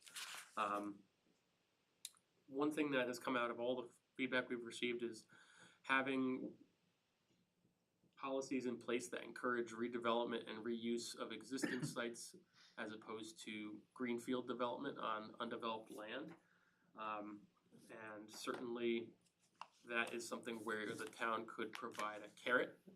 So whether that be having tax breaks or financial incentives targeted towards redevelopment and reuse projects as opposed to giving it to a greenfield development project, that is one strategy you could use. It could be giving greater zoning incentives or flexibility for reuse. Oftentimes, developers will want to build a project in your town, and it simply is much easier for them to build what they need on a vacant site than it is to convert an existing building that may not meet all their needs. So maybe there's some opportunities to modify our zoning to be more supportive of that. Town involvement in brownfield grants, that's something that is in the town strategic plan as well. So the town could partner with property owners to apply and pass through assessment and remediation grants that could help move a development project forward. And then to continue your EDC and economic development efforts through EDC, as well as perhaps adding a dedicated economic development staff person to improve outreach to business and recruit desirable businesses. We have to have number 5 in there? Is that a done deal, or? We worded it as consider. Consider. We can certainly remove it if that's the desire of this commission.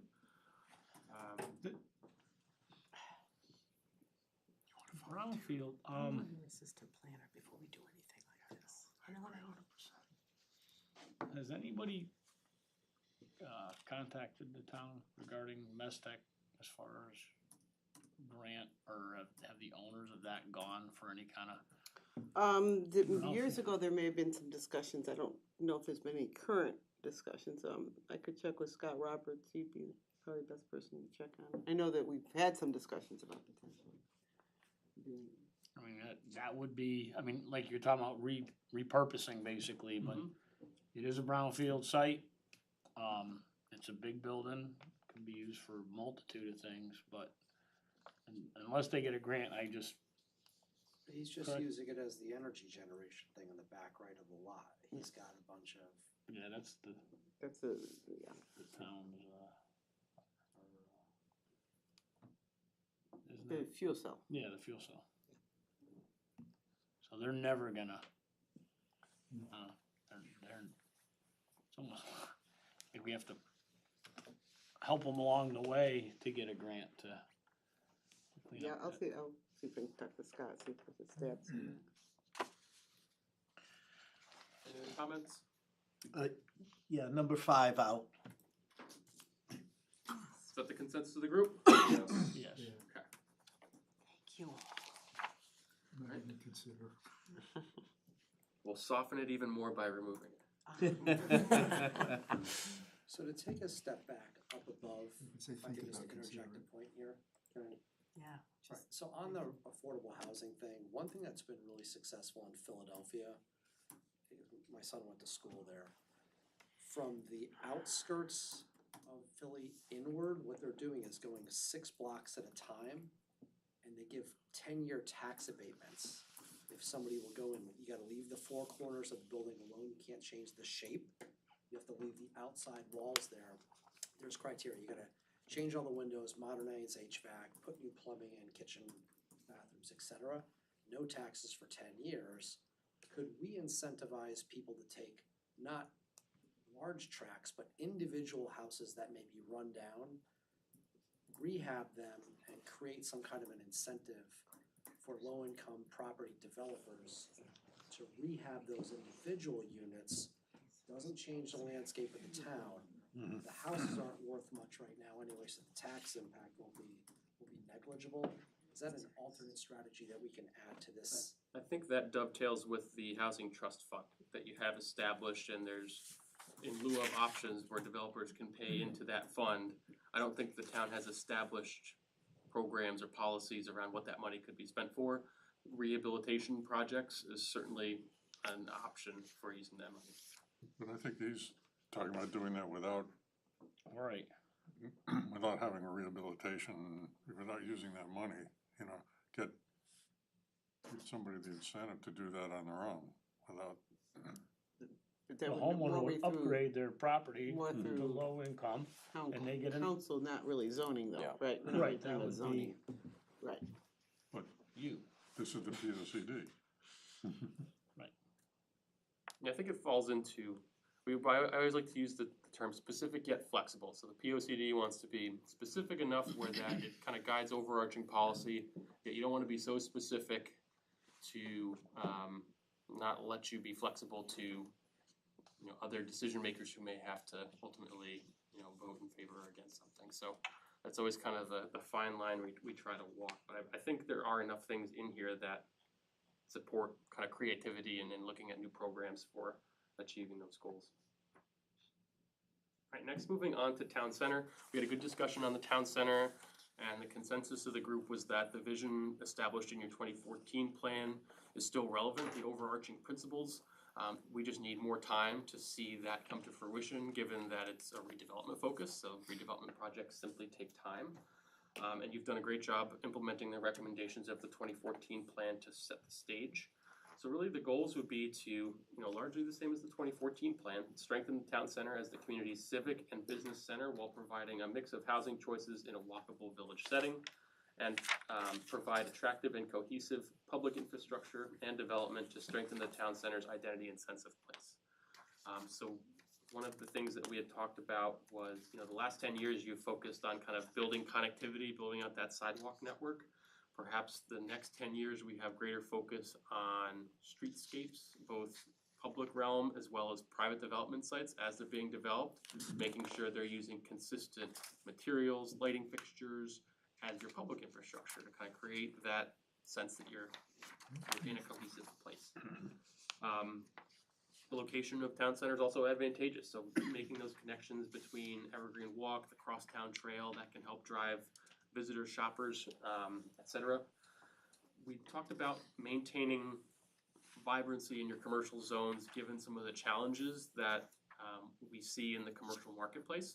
E-commerce, people working from home, there may be lower demand for some of those traditional commercial uses, but through periodic reviews of your zoning, there may be opportunities to allow new uses that contribute to that vibrancy that may be a little bit different than what we've traditionally considered as a town center use.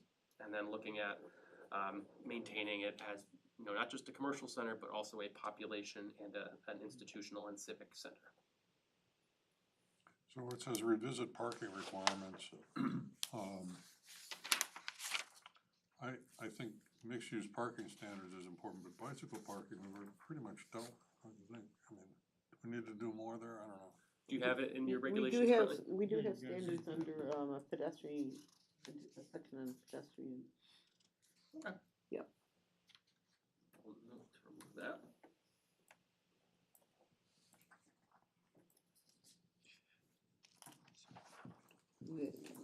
And then the second objective, we can talk about these collectively, is focused on that streetscape visual identity.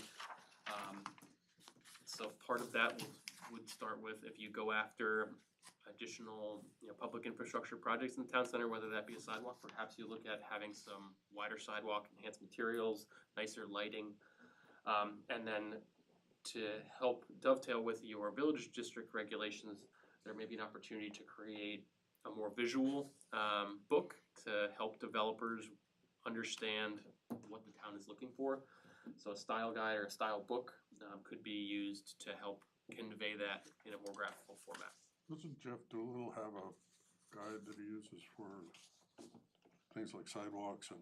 Yeah, I think you're talking more aesthetic looks, Yes. right? Yeah, Yeah. he's got standards, you know, design standards for construction, but I think we're talking about trying to add some, you know, maybe some benches or some street lighting or some kind of I mean, materials different than what we currently have. So we could put that in there or have a separate style guide, I guess, really where I'm. Yeah, and he probably has more of an architectural, or excuse me, an engineering design yeah. standard of it has to be a minimum width and have a non-slip surface versus a, you know, maybe you wanna have, you know, brick for a foot on the edge, or you may wanna have stamped asphalt, that's color. Things like that usually won't be in an engineering design standard, but they could be they'd be more appropriate in that design book or pattern book. So I see what's happening in Manchester with the bike lanes. I'm not sure how effective they are, but do we want to consider adding something for that? You know, redesigning the bike lanes to modern standards. So maybe we, under traffic calming elements, maybe we also do complete streets. Is that satisfactory? Yeah. Definite. And on these state routes, we should be working towards complete streets. Needs to be done.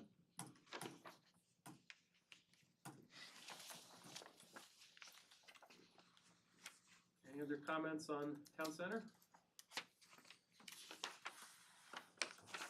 So just to get any kind of funding for that kind of stuff, like streetscapes and whatever. Do you need more in your plan? Do we need to get a plan put together, do you think, for funding? Or do you think having in our POCD was the starting point? POCD is certainly a starting point. Typically for a grant application, you'll have some level of preliminary design. That way you have kind of a cost estimate that's grounded in you know, the reality of what you're trying to do. We probably should embellish it. But I think that's how we're gonna accomplish it, is trying to fund it somehow. All right, moving on to the Buckland Road corridor.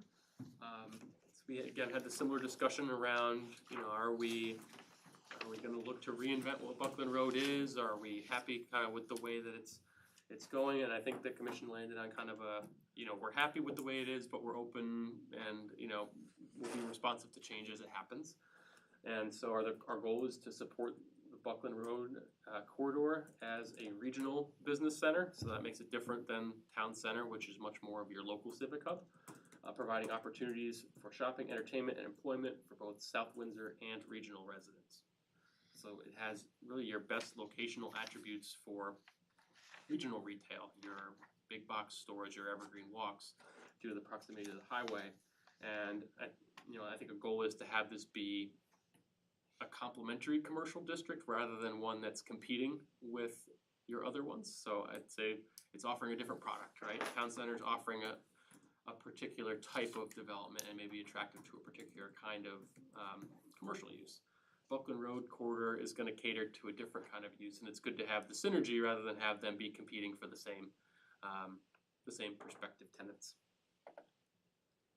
So this is largely a continuation of the elements in your last plan. So looking at continuing your access management requirements, prioritizing those regional format or the regional oriented and larger businesses that may not be appropriate in your other business zones.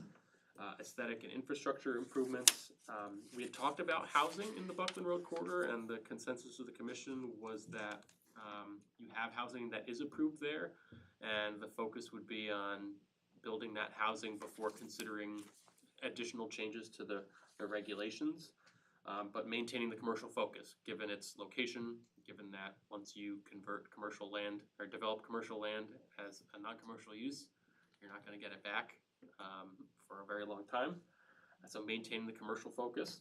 And then the other, we had in the community survey a question about the Wheeler Drive property behind Joanne Fabrics. And we think it warrants at least looking at the zoning regulations for that property. It's a different zone than the rest of the Buckland Road corridor, and look at ways of kind of better integrating that into the overall vision for Buckland Road. Questions, comments? Yeah, just on the Buckland zone or Buckland corridor, I really think, we looked at it as possibly more housing or affordable housing there, but with our schools being at their limits where they're at, I really think it'd be irresponsible for us to encourage additional housing in the area. What if it were age restricted? Pardon me? What if it were age restricted? Then that would be more palatable. Then maybe you wanna say that. Okay. And seeing as we do allow it, or in the center core and northern core areas, so yeah, if housing does go in, it'd be good to point them towards senior.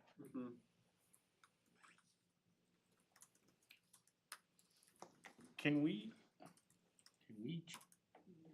change that zone for take away the aspect of, can we turn it into senior age restricted housing?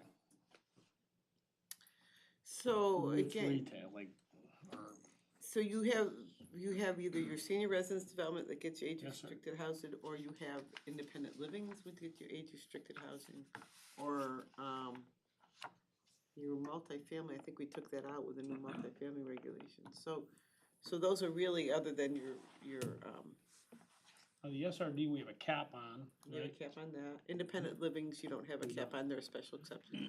So we left the So cap on really- the SRDs. Yeah, so you don't have a lot of choices for age restricted, but This is for the 46 acres? For, yeah. Buckland Road corridor in general. just talk about Well, the Yeah, corridor. I mean, it's Yeah. just, like I said, we're at the school system where the break-in work. And remember too, that's why you have a special permit or special exception process, right? Is to have the flexibility to say, at a point in time or a particular use, it may be appropriate, it may not be. Capacity of community facilities is always a big consideration when granting a special exception. So the plan has a 10-year lifespan. At some point in that 10-year period, enrollment may stabilize or go down, so it's kind of the trade-off of, we certainly recognize there's near-term challenges around housing and impacts to enrollment, but do we want to be so specific that if conditions change not 8-9 years from now, do we have enough flexibility to make changes? So the approach of prioritizing certain housing types, I think, is good. We can certainly use stronger words, but it just may take away some flexibility that you may need down the line if conditions change. So which item are we talking about here, number 5? Yeah, we had talked about for number 5, adding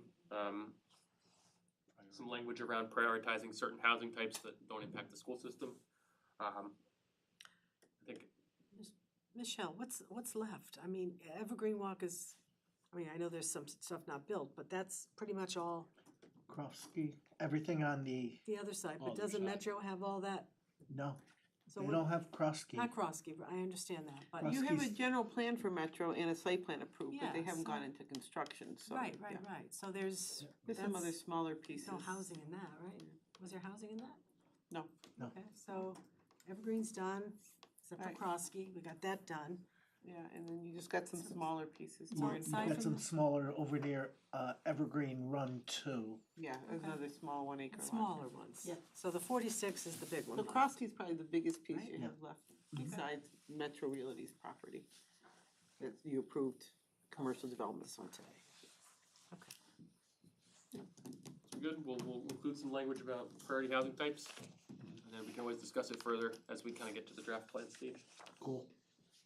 Alright, Sullivan Avenue corridor, continue to manage the corridor as a transitional business and employment district, serving as a connection between higher intensity uses on Route 5 and in the town center, and lower density neighborhoods to the north and south. So largely maintaining the mix that is there today, the current extents of your zones, with the only suggested change being studying perhaps a transition overlay where your industrial and commercial zones butt up against each other, where there may be an opportunity to create kind of a industrial/commercial zone that is more permissive of certain types of uses. It wouldn't be distribution centers, but it may be, a small tradesperson's shop or other smaller light industrial uses that, they've been forced out of the industrial zones because the land's been gobbled up by larger users. So providing, an area where some of these smaller industrial users may be able to build new. So that's the only major change. Otherwise, it's largely about improving aesthetics and creating kind of better visual cohesion and presence in the corridor.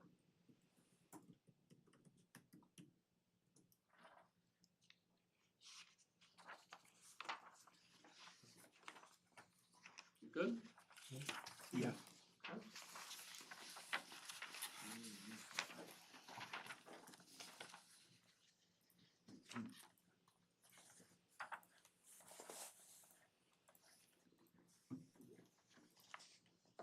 And lastly, Route 5. This is again very similar to the last plan, where maintaining Route 5 as a regional employment and economic center, and much of our focus here is on maintaining strong business presence, but also improving visuals and aesthetics, and focusing on redevelopment and reuse projects to the extent possible.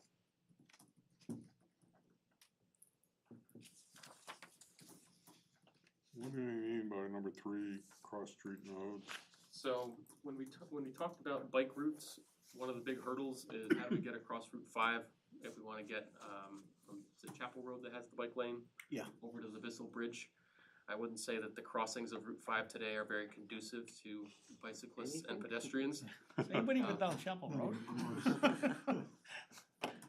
But it's You have to get off your bike and walk 10 feet over to find the button, and then come back and hopefully get to your bike before the light turns red again. And so there's an infrastructure side, and then there's also the zoning side that we had talked about at our meeting a few months ago. We have little pockets of commercial uses and commercial zones at the intersections of, I believe it's Pleasant Valley Road and Governor's Highway, and strengthening the commercial uses there, encouraging those commercial uses as a way of creating those safer crossings of Route 5, and also, they're closer to the adjacent residential neighborhoods.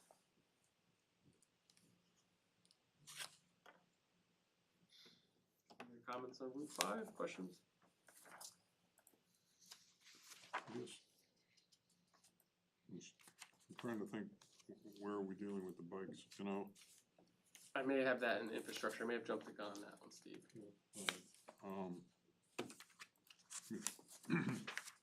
Believe it or not, it's actually fairly pleasant to bike along Route 5 because the shoulders are so wide. Okay, but I think most people would prefer to have an off-road bike path there. One last element, folks. We'll try to get through this quickly. Next is community facilities. So support town services and facilities that serve the town's growing population, meet the needs of all age groups, and contribute to a high quality of life. One of the kind of overarching principles is to continue investments in existing facilities. And the last 10 years, the focus was on the school system. And the next 10 years, there's going to be some other needs outside of the schools where we may need to make some capital investments. And potential expansions of facilities, and creating a new room for the Parks and Rec department.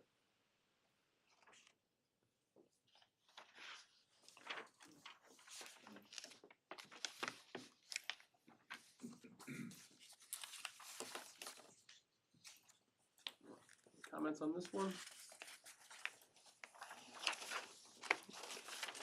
We'll move on to planning for future community investments. This is when I talk about the potential expansions. Here's one we haven't talked about before. We've discussed it a little bit.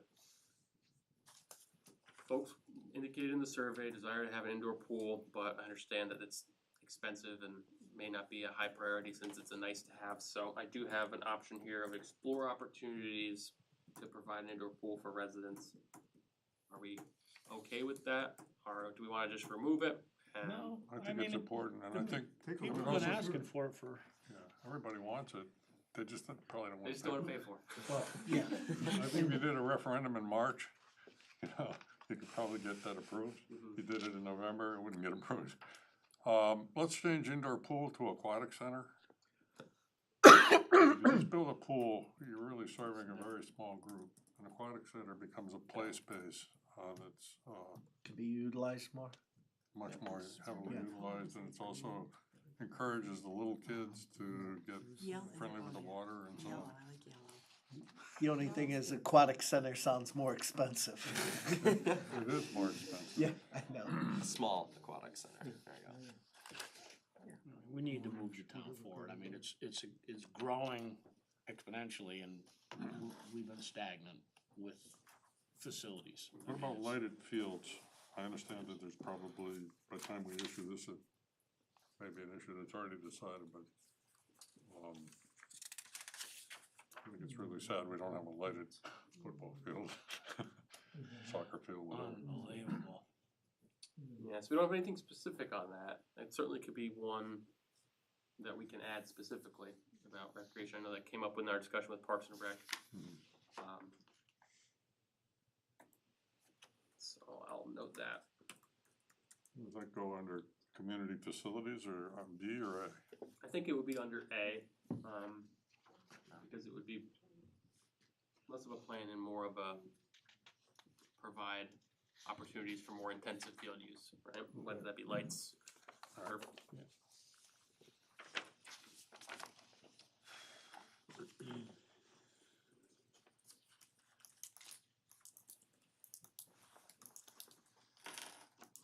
Great. There's complete streets. Transportation, so this is one where we want to provide a safe and efficient multimodal transportation network that supports all travel modes, including drivers, pedestrians, cyclists, and transit users. So the Walk and Wheelways plan sets, I think, a great aspirational vision of what South Windsor wants to achieve, and certainly this plan piggybacks on that effort. Objective A is maintaining a safe and balanced roadway system that supports the plan's land use goals. So that is what we're calling managing congestion. It's, making sure our land use policies reflect the capacity of the transportation network, considering traffic calming strategies where necessary. And then we talked a little bit about the through truck prohibitions and the state process around that. Many communities put up signs and they don't go through the state approval process and the state says take them down. There is a state process that lets you do that and have actually an enforcement mechanism around it, working with the Office of State Traffic Administration. I think we should also, based on what I've heard in, I don't know how many P&Z meetings and council meetings, we need to reduce the speed in town. So I have a possible proposal. Implement Vision Zero through policies and roadway design to include a measurable reduction in vehicle speeds in residential connector streets. See through some of the things you have up there. And then also I think we should review the right turn on red. Turning out right turn on red is a big killer of pedestrians, much as we all love it. So maybe we need to review the right turn on red. Yeah, but that, right turn on red is a national law now. Right. It's, But you can put a sign up on an intersection that says no right turn on red. That's what I'm talking about. okay.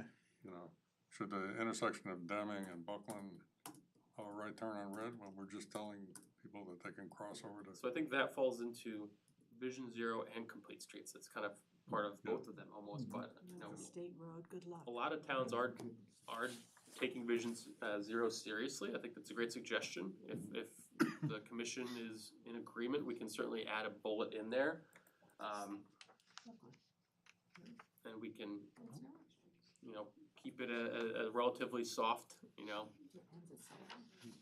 evaluate opportunities or consider establishing a Vision Zero policy and But I think reducing the speeds in town is, it's measurable and it's doable.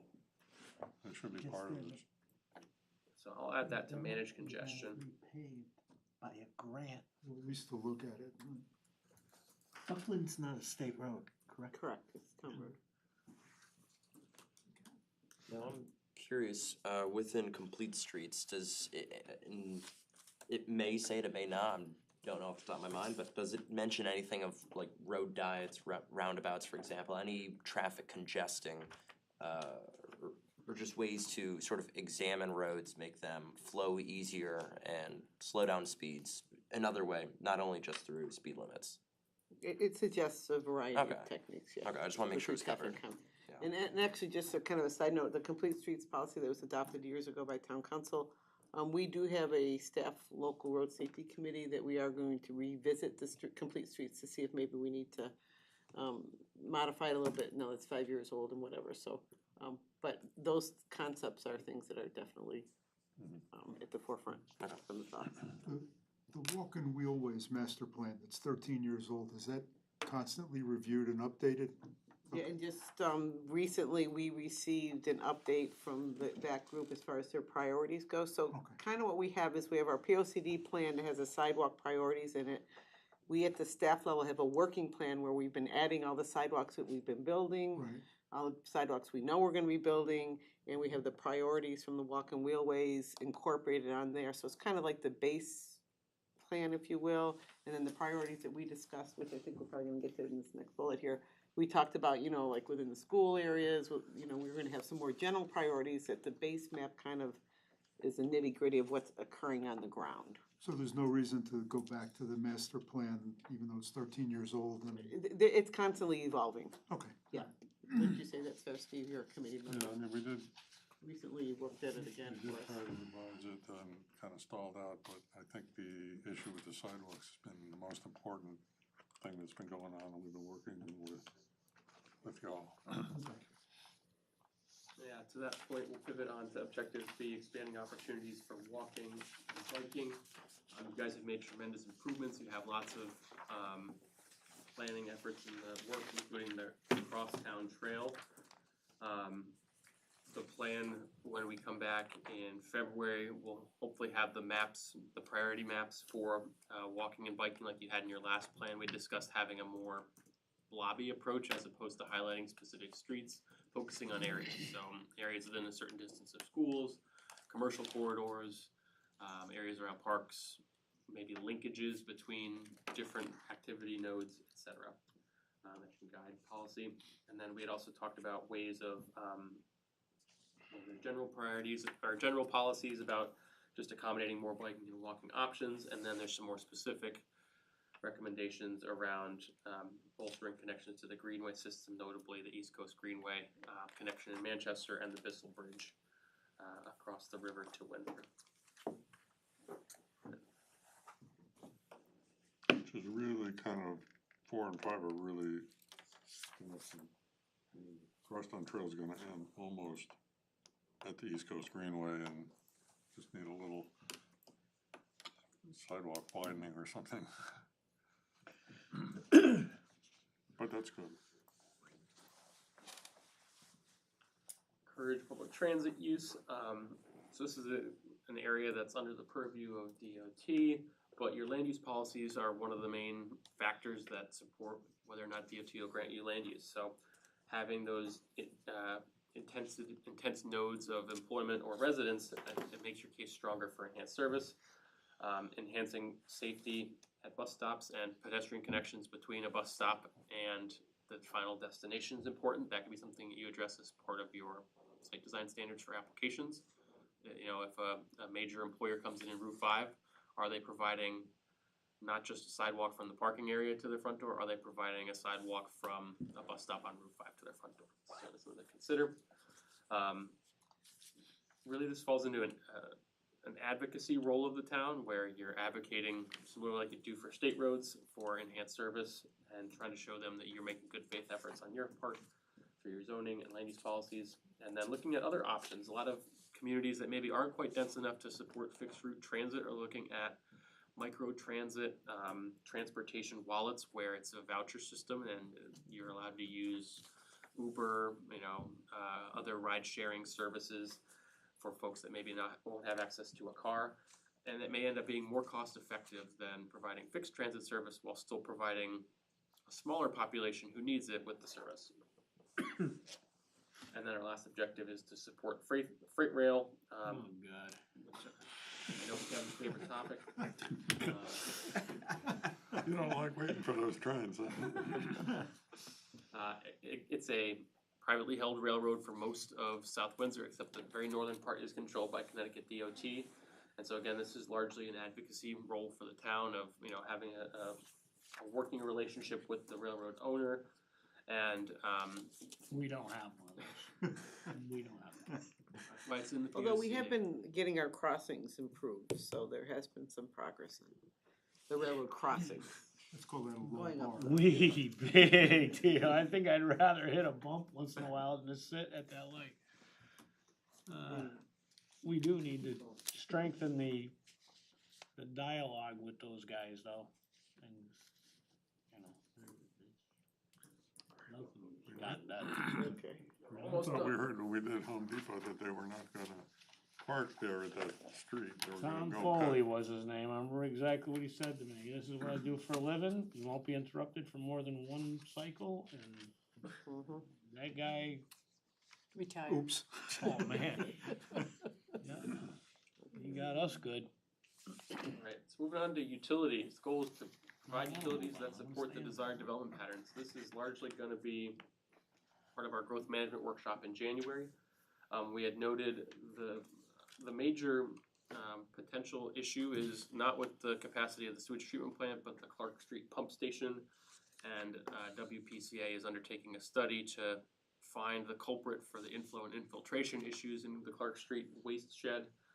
Hopefully by addressing those, it frees up capacity that can then serve development and prevent a more expensive investment and increase in the capacity of that pump station.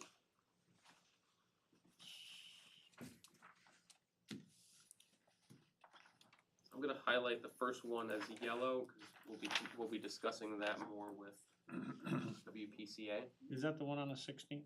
Yes. Any other comments on sewer? Water system is a area where you rely on private utilities or quasi-public utilities with MDC and Connecticut Water. There are opportunities to do some elements of water supply planning by promoting efficient water usage in your new development, making sure that there's adequate infrastructure to support your land use policies, and then working with regional partners and local partners on resiliency initiatives. Drought planning has been of growing importance. Water usage reduction, that's something that the town can play a more active role in. So is this where we should put in something about groundwater replenishment? I mean, when we do these big sites like the Home Depot site, they bragged about none of the water leaves the site. It goes into the groundwater. So we need to continue that philosophy of replenishing the groundwater. So I think that's in line with the low impact development strategies in the natural resources section where, the old method or the old philosophy of collect and convey is being replaced by, retain and treat on site wherever possible. Without going back, maybe you could make a note on your paper. Yep.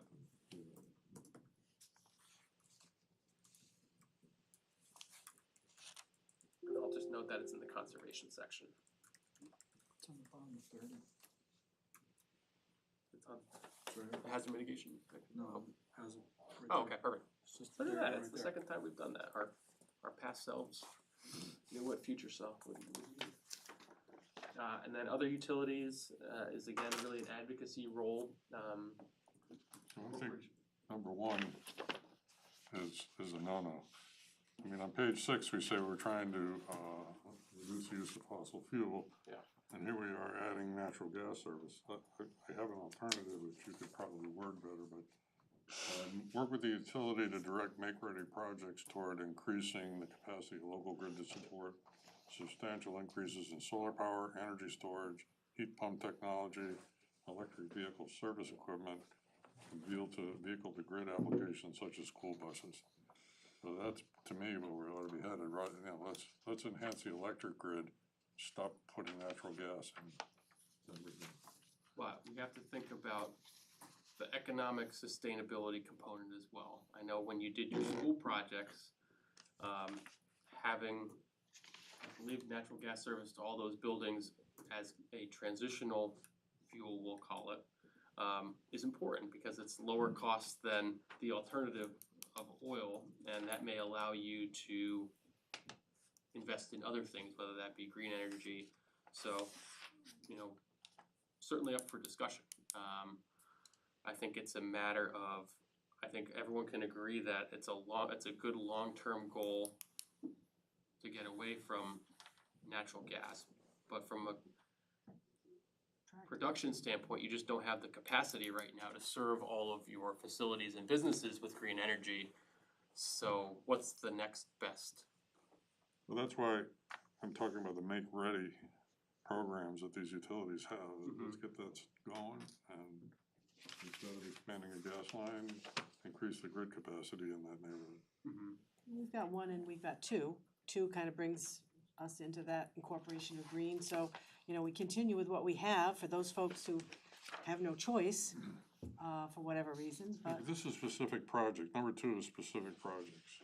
And I'm talking about philosophy, what utility expansion we encourage. Yeah. Let's take a look at how to do that, because I think if sustainability is an overarching element in the plan, I think we can sort of touch on it here. Some people may still propose or need natural gas for industrial processes, et cetera, but I think maybe the number one issue here should tie back to the whole sustainability concept and reinforce it here, rather than starting off with the gas service thing. Can I take a picture of your text and? Yeah, that's a good point, Glenn, not leading off with that, certainly. Right. And I had one other question, Michelle, and it may not be in this section, and I know we have a sidewalk map and a plan. Do we have anything for streetlights, where there might be places in town where the developer just missed a streetlight?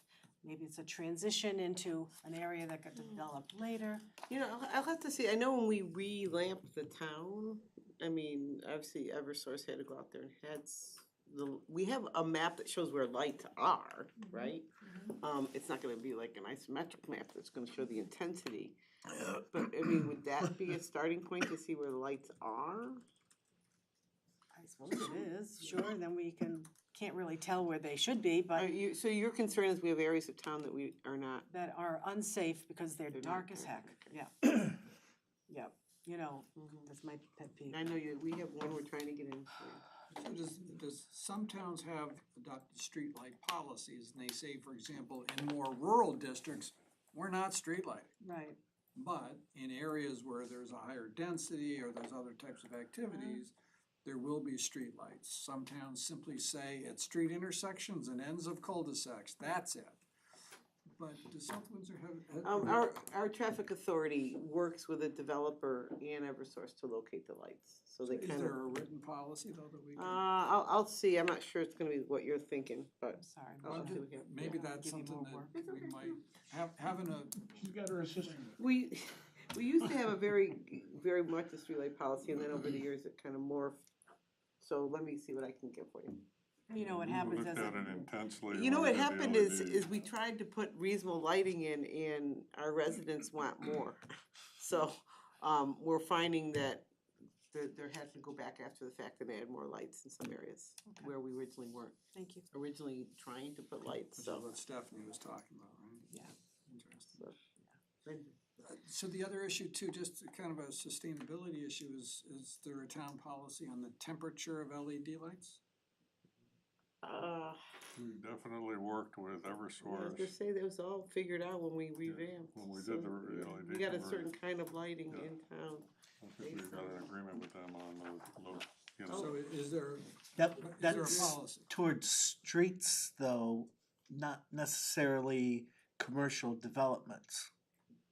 Should be both.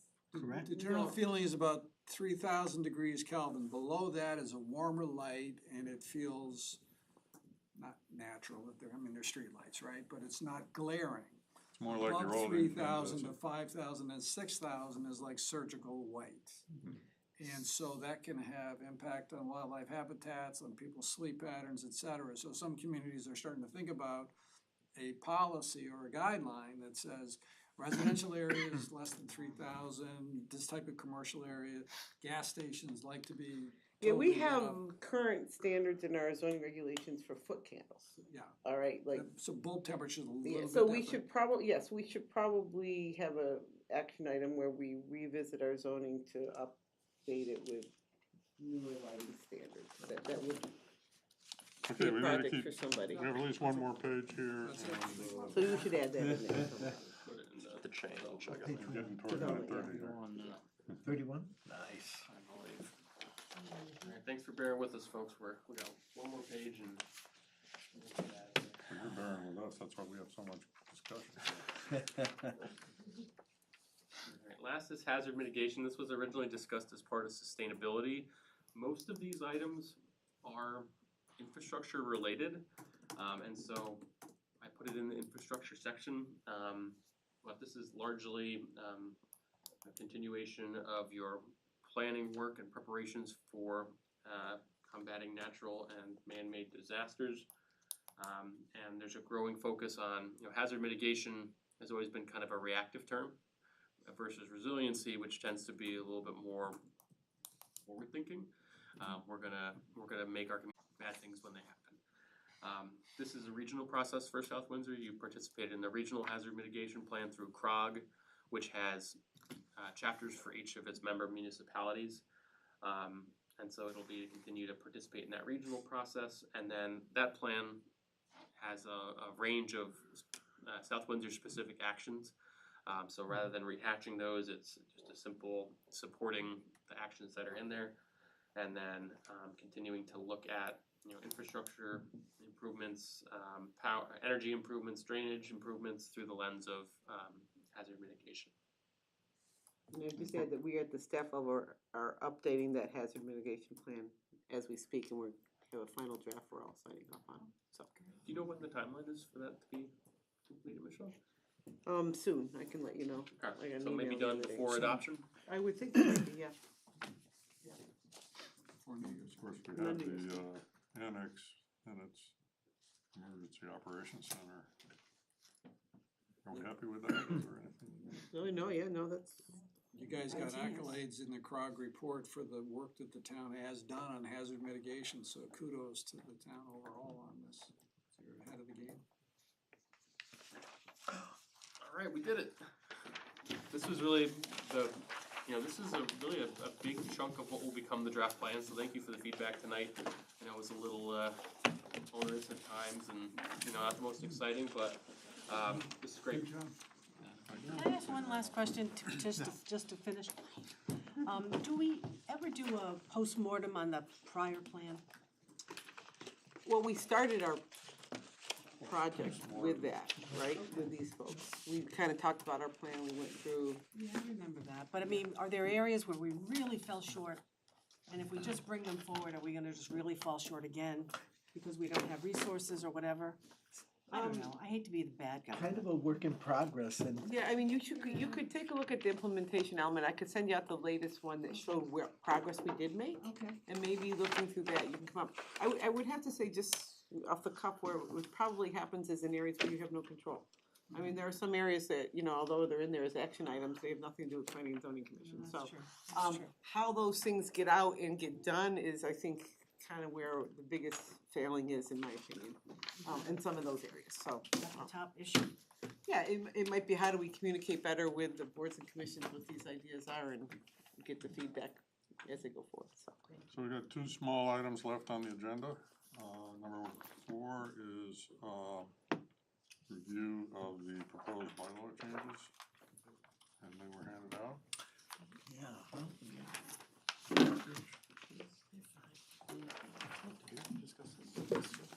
Fix the couple things we talked about. Make a motion to approve the bylaws as changed. Second. Motion, we have a second? Bob seconded. Any discussion? Good job. All in favor? Thank you. Any opposed? Motion passes unanimously. We have bonds. Move to approve the IWA/CC bonds. I'll read the first two together, and then after that, we can pass them separately. 21-32P, Whole Foods E&S, amount 20,000, reduction 20,000, and a balance of 0. And 21-32P, Whole Foods Stormwater, 20,000 amount and reduction of 20,000. Second. Any discussion? All in favor? Aye. Any opposed? Passes unanimously. Continue. 21-44P, Shake Shack E&S, amount 15,000, reduction 15,000, and a balance of 0. Second. Any discussion? All in favor? Aye. Any opposed? Passes.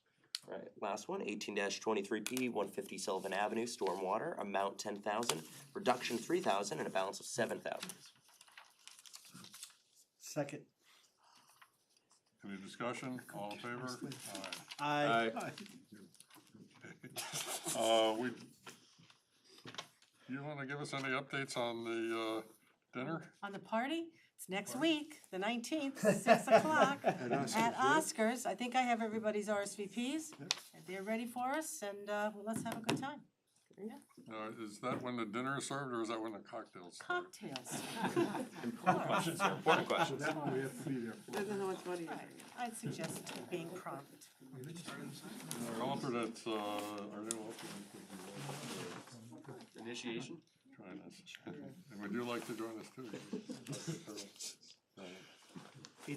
It's not town paid, by the way. We all pay our own, just so you know.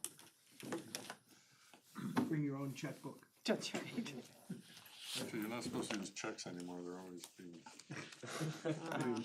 stolen and confiscated. Motion to adjourn? Motion to Second. adjourn. Second, all in favor? Aye. Any opposed? We're adjourned.